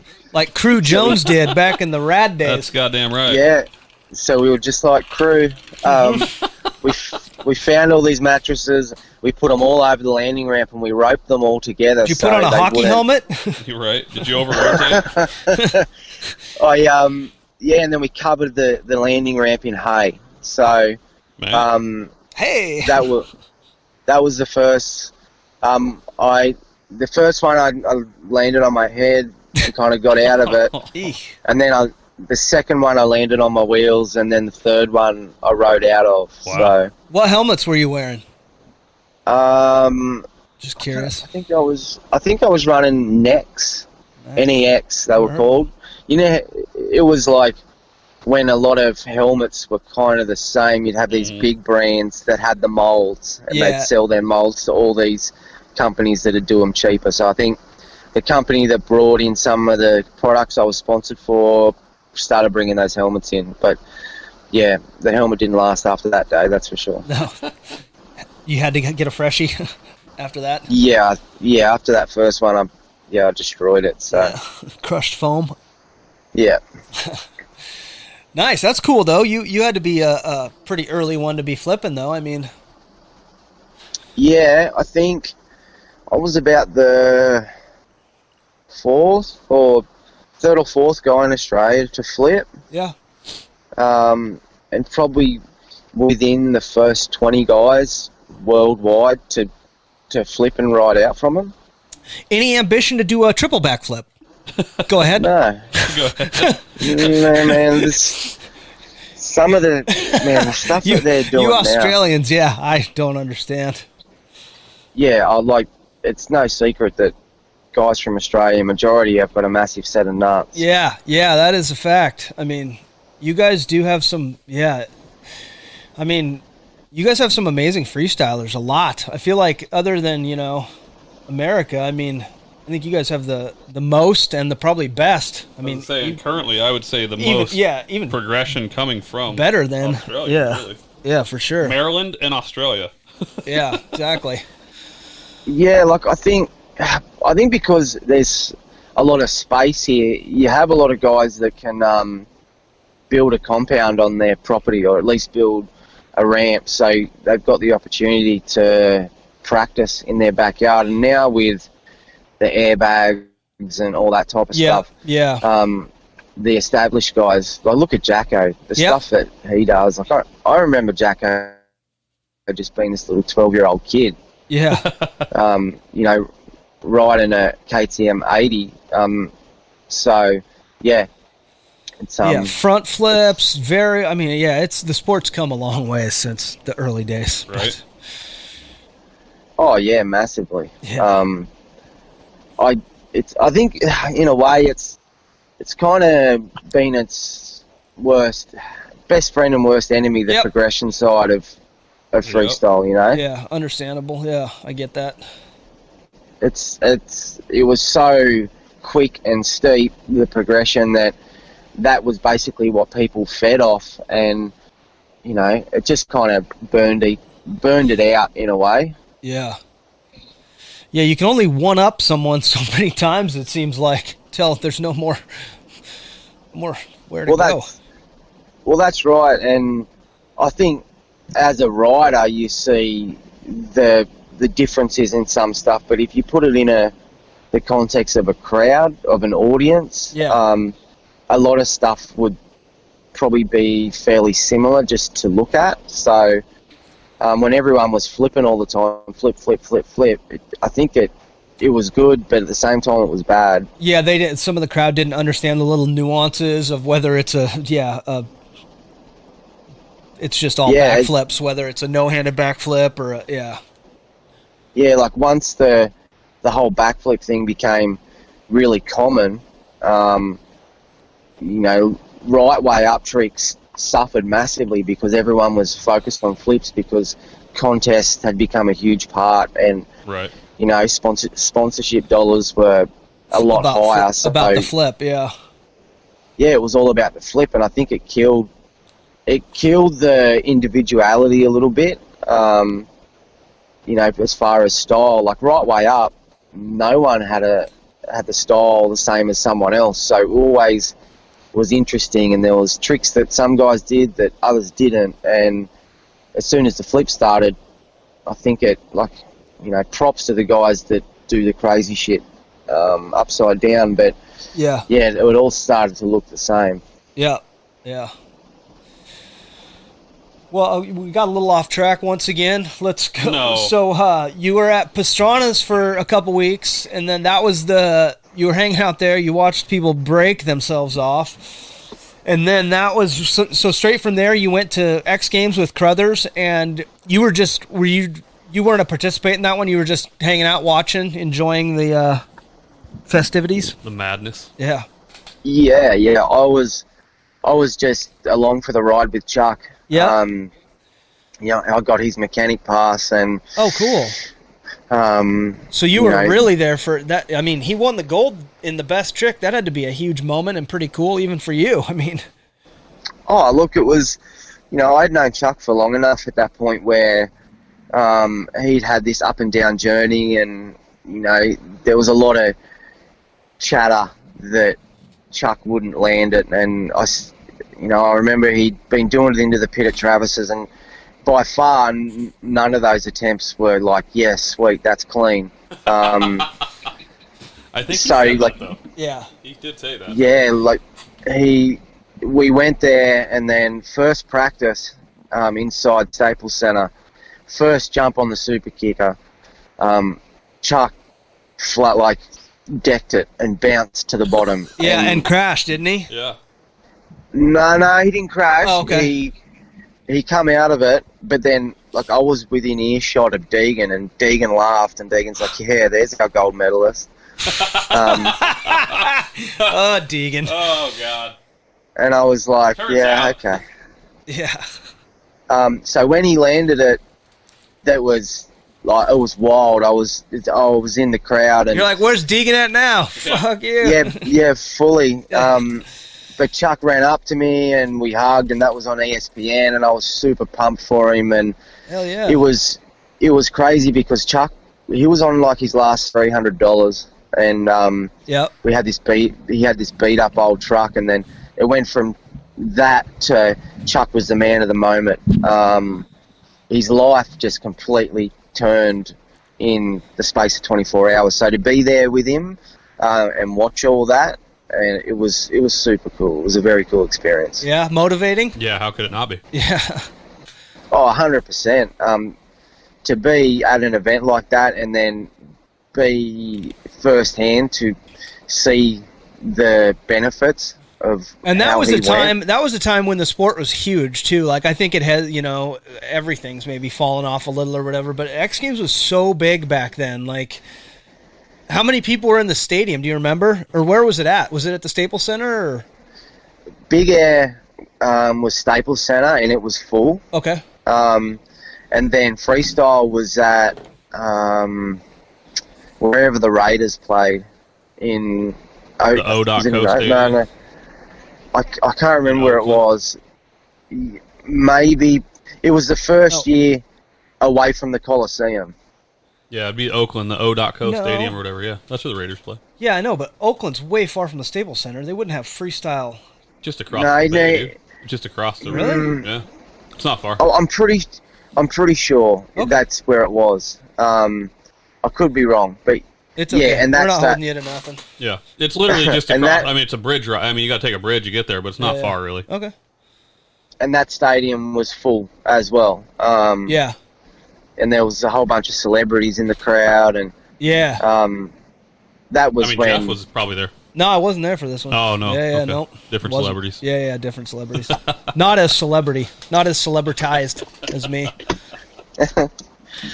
So yeah. And that was the year. So you had been hanging out with Pastrana, but he failed to get the gold that year, huh? Nate Adams stepped up and stole it away. Was that the year that Travis crashed doing a 360 or something in his run? Or no, Deegan won that year. No, that was the next year. That was.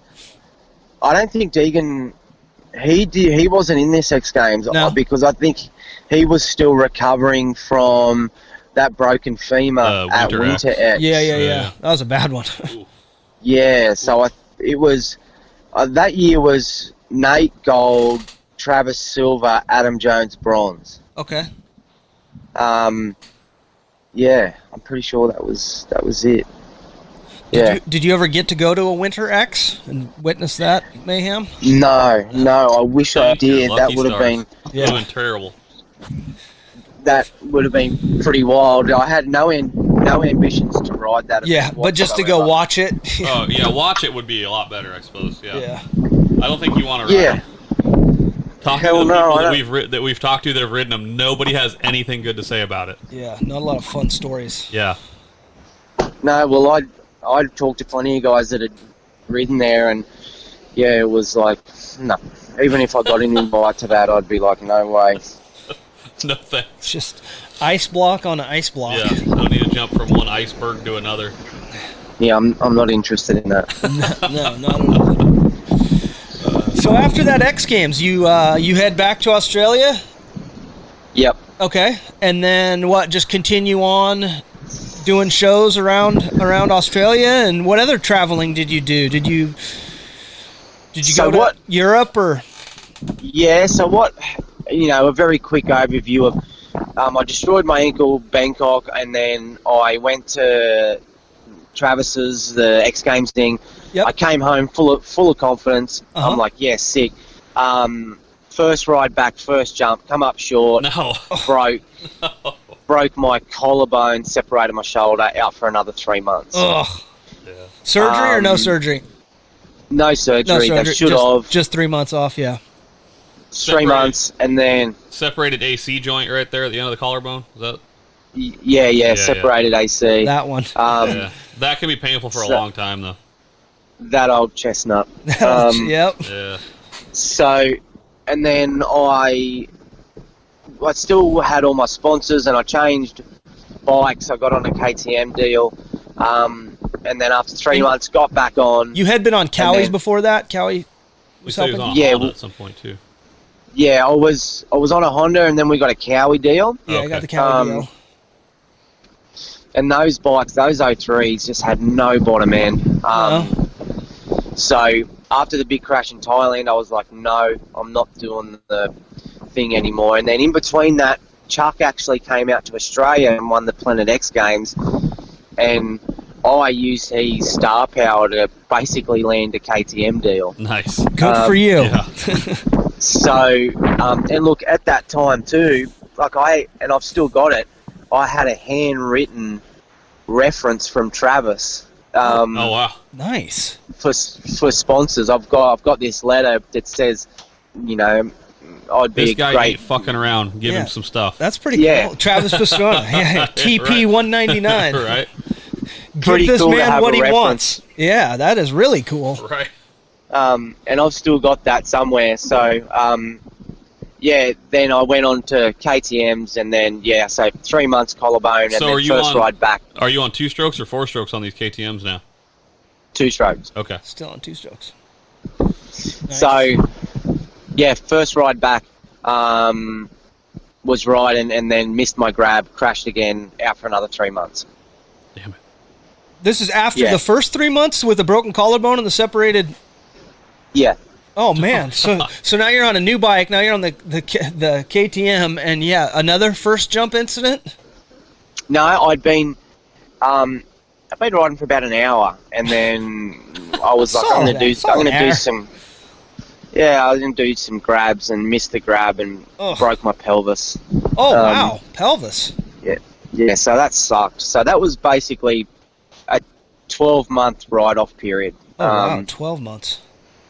And it mentally messed with me massively. It took me a long time to get back to a good spot. Back until 2005 when I moved to Chuck's house in Texas and I did the IFMAs. Okay. So I did the IFMA tour for about 6 months.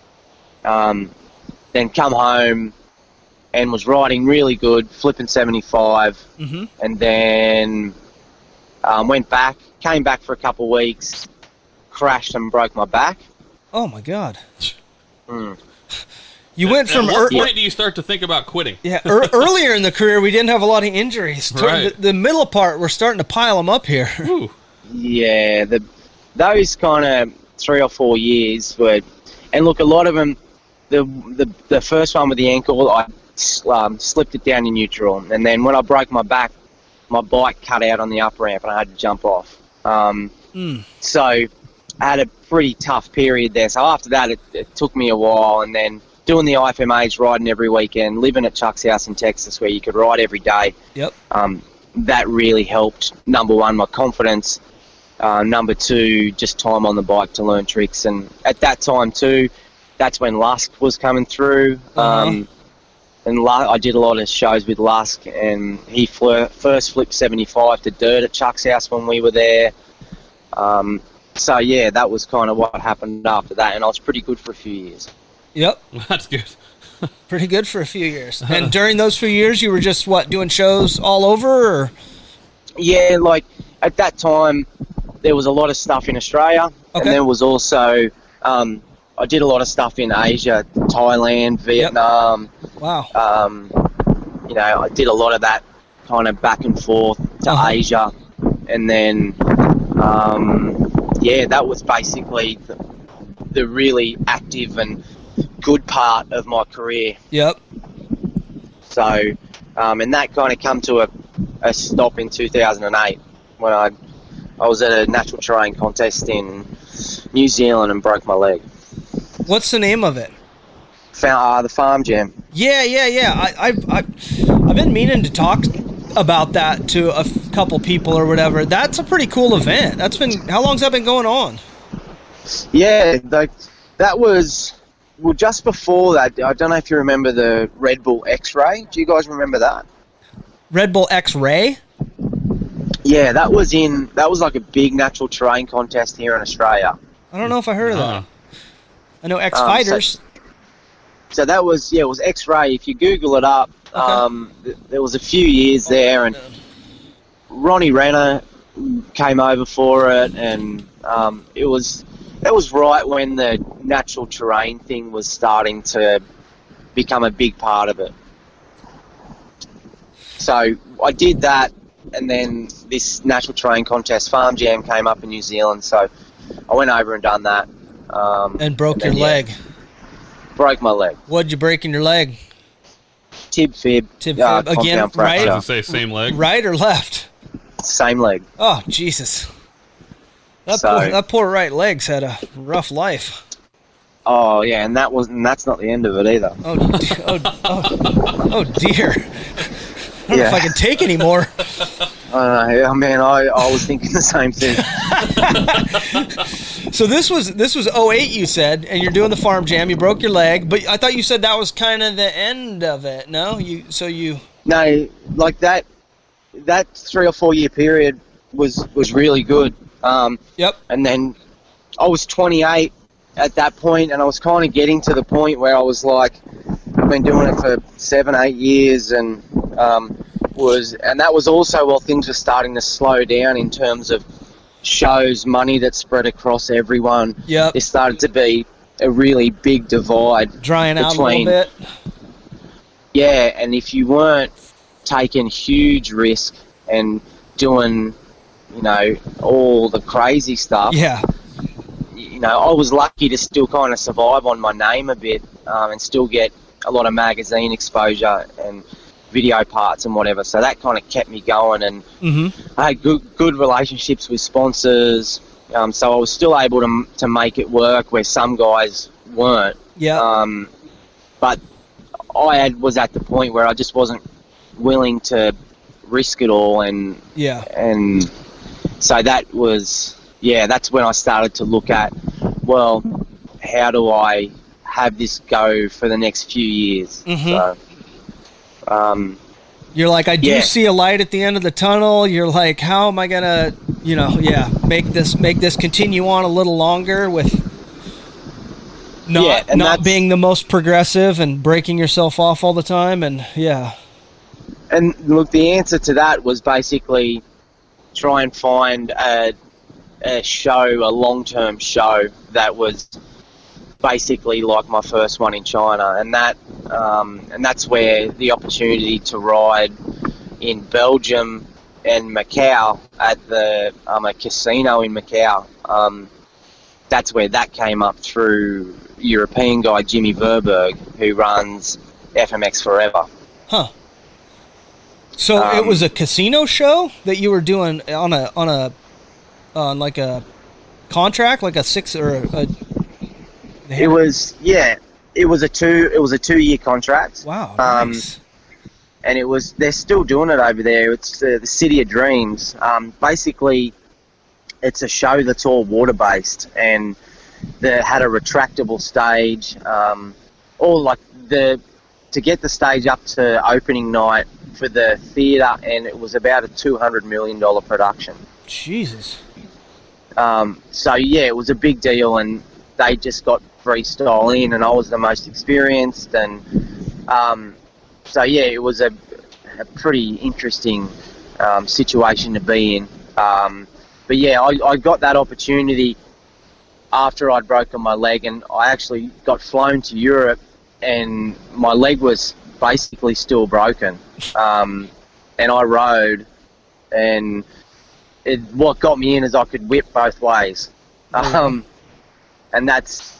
Were you on KTMs over there? Because the FMX Forever team was Red Bull. We were Red Bull supported, and Jimmy Verberg, his family owned a KTM shop. Okay, so you didn't have to fly your bike over. You got bikes over there. Yeah, we got bikes over there, and at the same time too, that was when FMX Forever is supplying or holding on to everyone's bikes for X Fighters. So, okay. There was a few guys. There was plenty of bikes to choose from. Yep. So there was about 10 or 12 blokes all up that tried out for it, and they chose 5 of us or 6 of us. Nice. So a 2-year contract at a casino. What were you doing? Daily shows, or was it weekends, or what? What were you guys doing?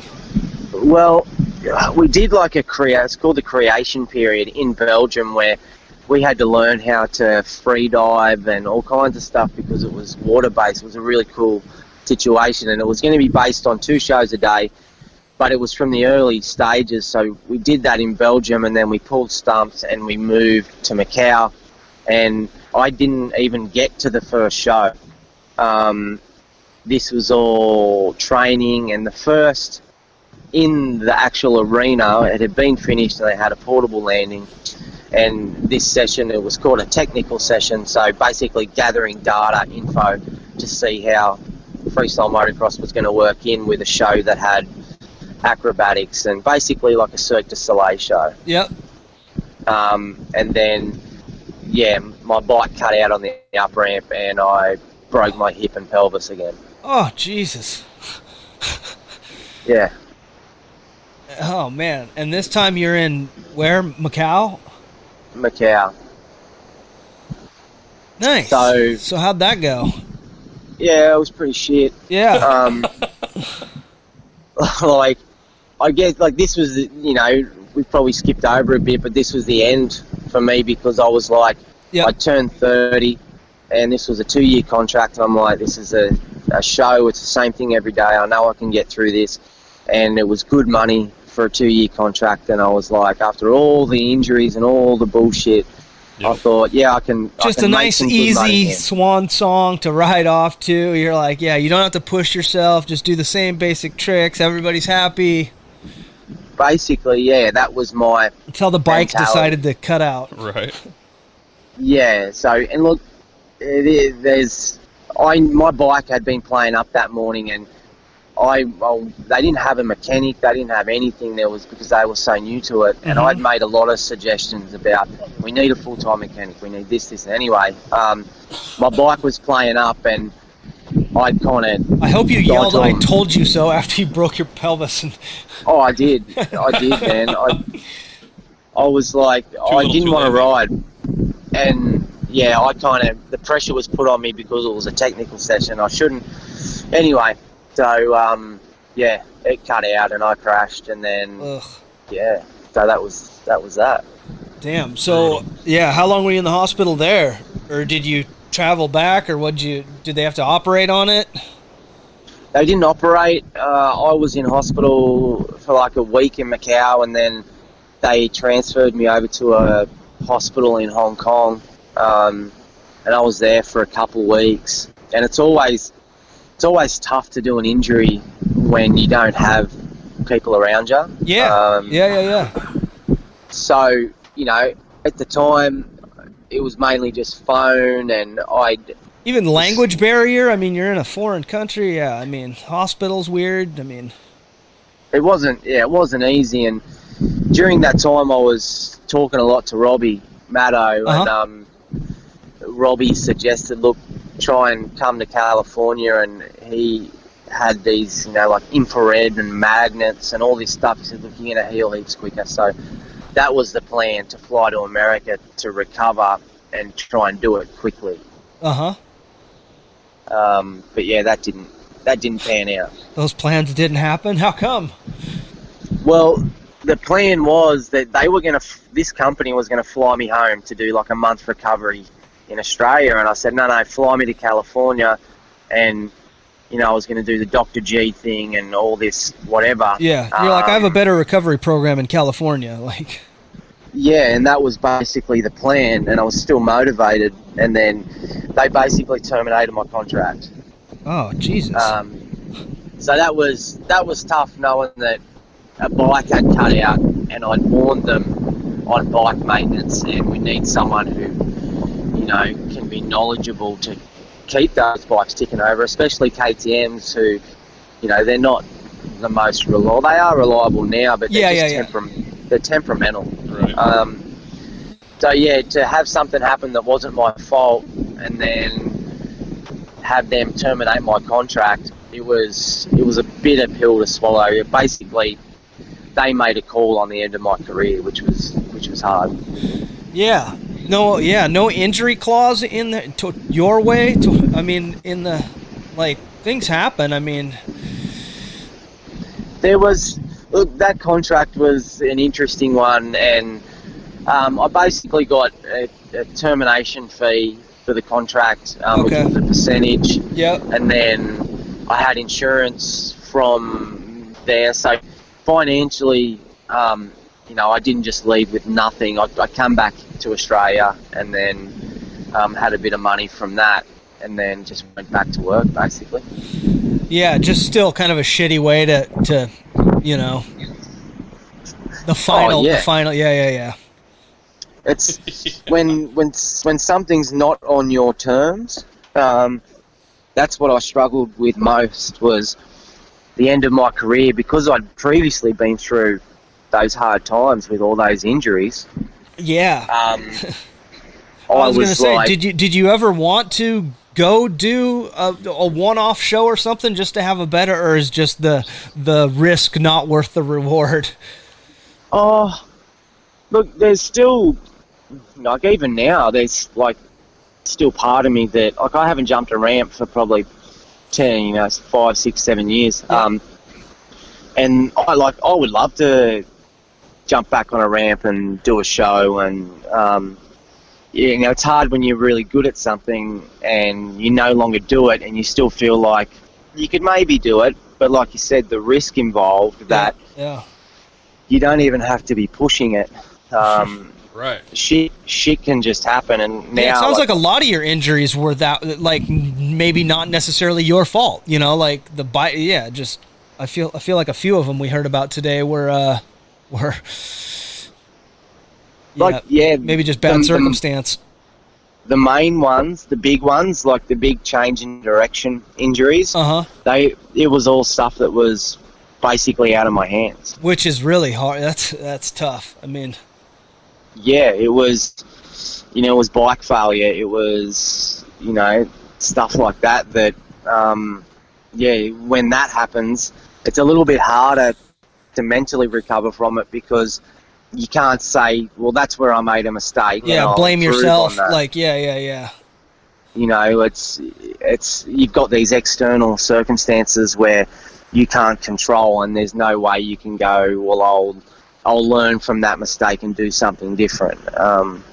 It's machinery. So, yeah, that was a bit hard. For sure. Do you still ride anything? Do you still ride trails? Still ride tracks? Still ride anything, or just haven't ridden dirt bikes in a while? No, I still ride. Nice. I still ride like trails. I've got some pretty cool trails out from my house. I just pretty much ride out and into the bush, and then my wife's family own a big motocross park. Oh, cool. Which is basically the best in Australia. It's called the Island, and I can go up there, and those tracks were built by Jason at Dream Tracks. Okay. So it's a very good professionally built. Yeah, so everything is nice and predictable, and it's easy to go out there and just turn laps. Have fun, yeah.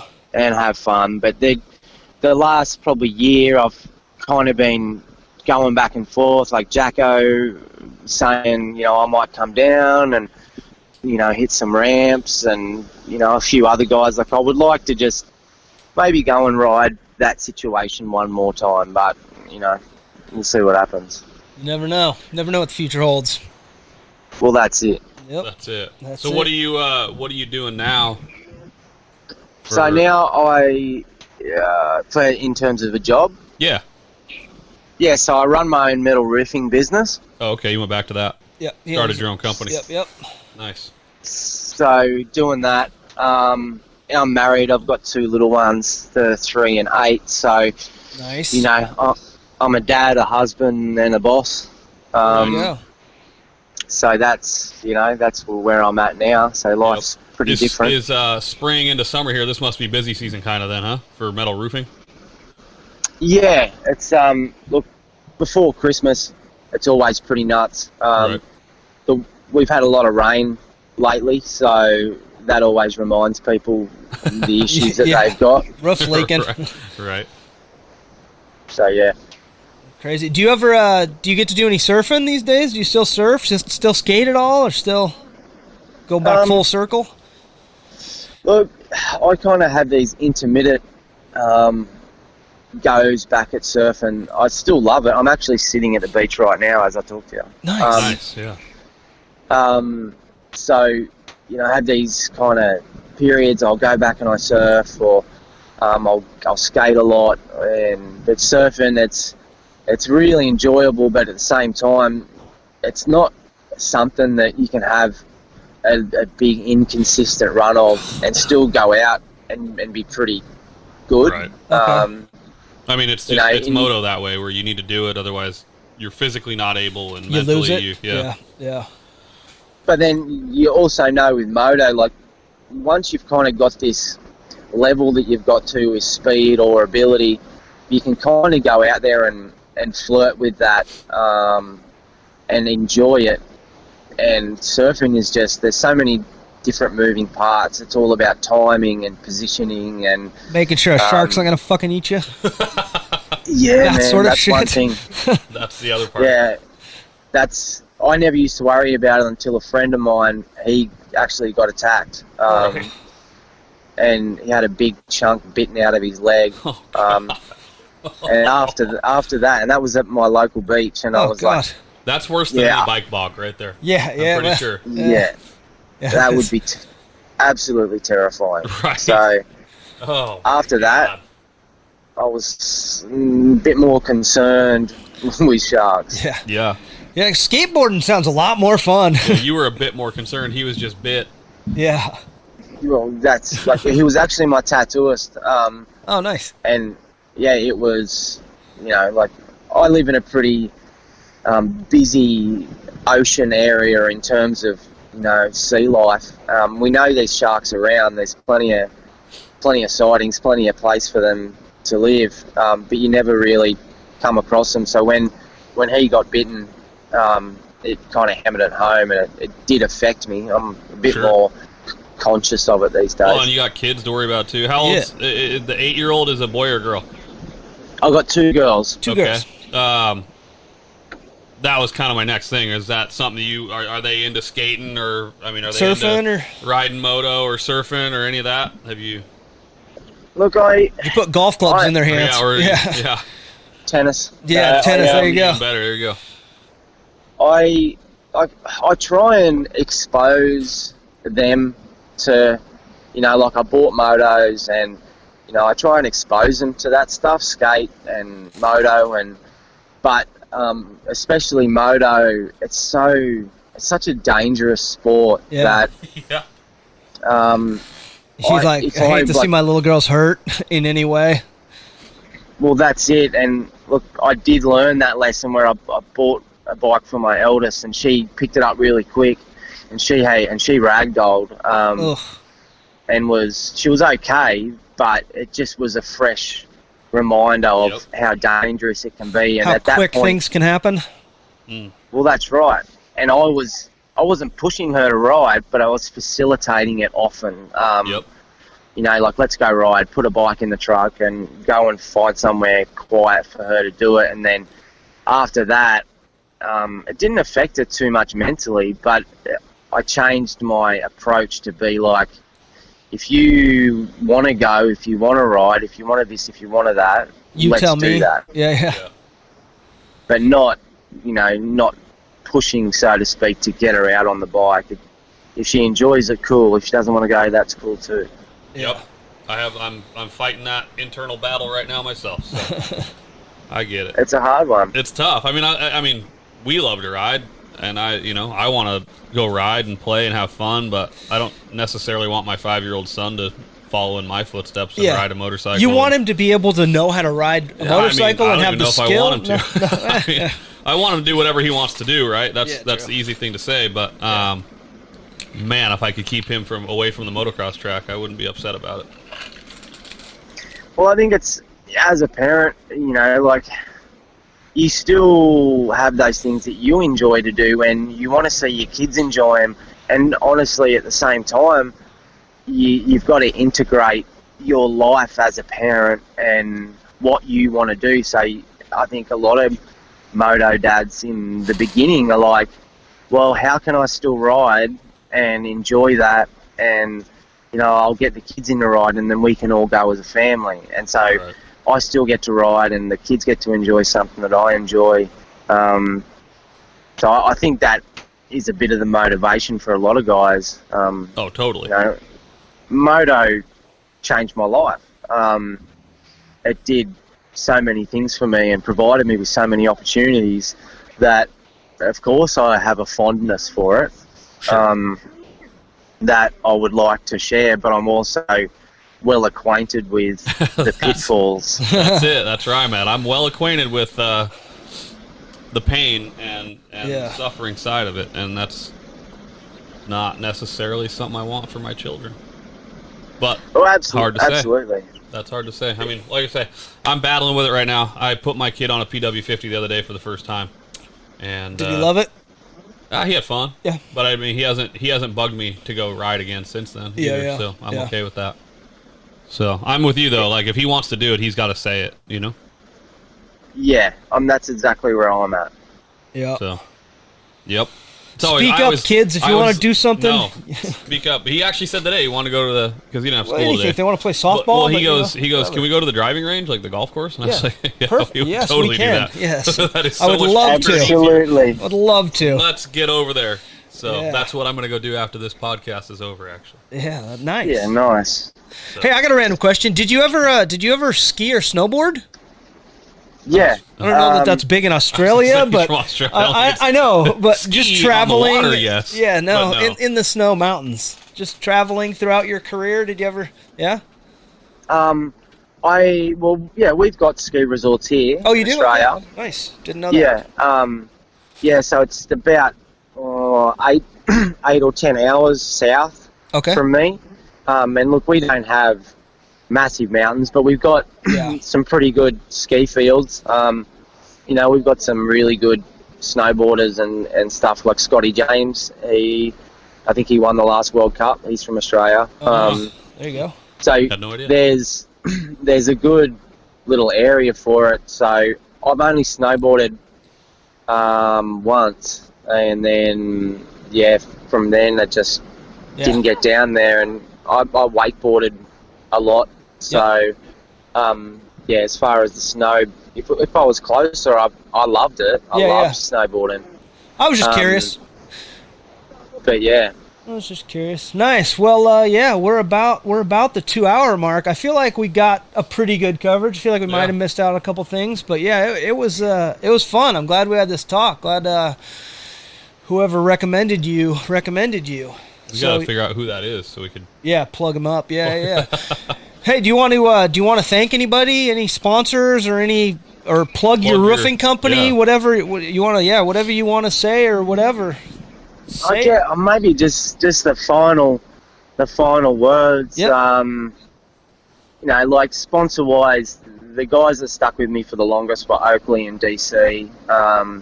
That was about 10 years. So, always a massive shout out to those guys. And I guess at this period in my life, shout out to my wife. She's been there from the end of the freestyle thing and saw how much I struggled mentally, emotionally somewhat to separate myself from it. So, and she really gave me a direction in life. I'd come back from Macau and I didn't know what I was going to do. I didn't have a job. I didn't have anything. And then we met and, she has stuck with me through thick and thin, even into motivating me to start my own business. So that's good to have. Look, a good woman is super hard to find. For sure. In general, good people are hard to find. So, a massive shout out to my wife for always having my back and being my biggest supporter. And that's basically it. Nice. Hey, like I said, that's a big thing, a good thing to have. Someone in your corner that'll fight for you and help you out through thick and thin, whatever. 100%. Oakley and DC don't hurt either. No, look, and they were amazing, and I think that's good. A lot of that come from Chuck Crothers. Anyone, all the opportunities that I got from Chuck and just being and communicating. So anyone, I guess, that's getting into freestyle and you want to ride and get sponsors and earn all that kind of stuff, I guess the only contact Chuck Crothers. Give Chuck a call, he'll sort it all out. No, what were you saying? Go ahead. No, but just that communicate and be an open book. Like, I think there's still opportunity for people to make a way in freestyle motocross. Of course, you've got to be up there riding, but it pays to be good at relationships, and that's half the battle. I think Supercross motocross is the same. It's it is about relationships and communication. If you can do that, it definitely makes the process a bit easier to get support. 100%. Yeah. 100%. Well, hey, we really appreciate your time today, and like I said, it was a fun talk. Glad we got you on. Yeah, glad we got to know you a little bit. I appreciate it, guys. I enjoyed kind of dragging this stuff up from the past. I've been wanting to talk about it for a while, so thanks for the opportunity. Yeah, Absolutely. no, we appreciate it. It was a good time. We'll be in contact soon. Happy days. Thanks, boys. Yep. Cheers. Cheers. See ya. Ah, that was a good one. He was fun. I'm just really glad the call quality got off. I was gonna say the audio in the beginning. Yeah, sorry about that, folks. We may wanna- didn't realize what was going on there. I thought maybe it was just yeah, it's Australia. You never know. Yeah, You could we're- be getting chased by a wild dango. I mean, thousands of miles apart on a Facebook Live or Yeah. Facebook Messenger. yeah, it was rough there Contact for a there, little so- bit. We tried to make it work. We got through it, but man, yeah, the last whatever hour and a half, the first half an hour maybe, I don't know. It was 42 minutes or something like that. There you go, 42 minutes. But he was a good interview. No, it was good. Yeah, old timer. Again, yeah, it's always nice Australian. talking to these guys that started out up, early on, and yeah, weren't necessarily the guys that we got to see and learn about, Yeah, So, yeah. Like I said, fun. I didn't know much about him at all. So, but Well, and yeah, it's amazing how much these guys have done, and somehow, yeah, we never even heard of them really. So yeah, as much as I do know about, that's crazy. A 2-year contract at a casino. Did we ever find? I don't know. Did we ever find? Was it a daily show he was doing, or I don't remember. I don't know if I ever heard that. I We'll have guess to I re-listen. yeah, Yeah. Either way. Alrighty. Well, again, thanks for the heads up on that guy, and I'm glad we got him on. Like I said, I'm just like Delilah. Just people give me the hits, and I produce them. People give me the requests. People give me the requests, and I produce them. Smacking those ugly lips of yours. You're welcome, people. You're welcome. Yeah, I like it. That So, was a yeah. good show. Keep listening. Keep. Thanks for listening. Yeah. Thanks Tell for your listening. friends. Tell your friends. Tell your loved ones. Alrighty, people. Maybe not loved ones, not people you care about. Yeah. No, they don't. You don't want them listening to us. All right. They'll be like, you have problems. Why are you listening to those guys? All right, people. Thanks. See ya. See ya.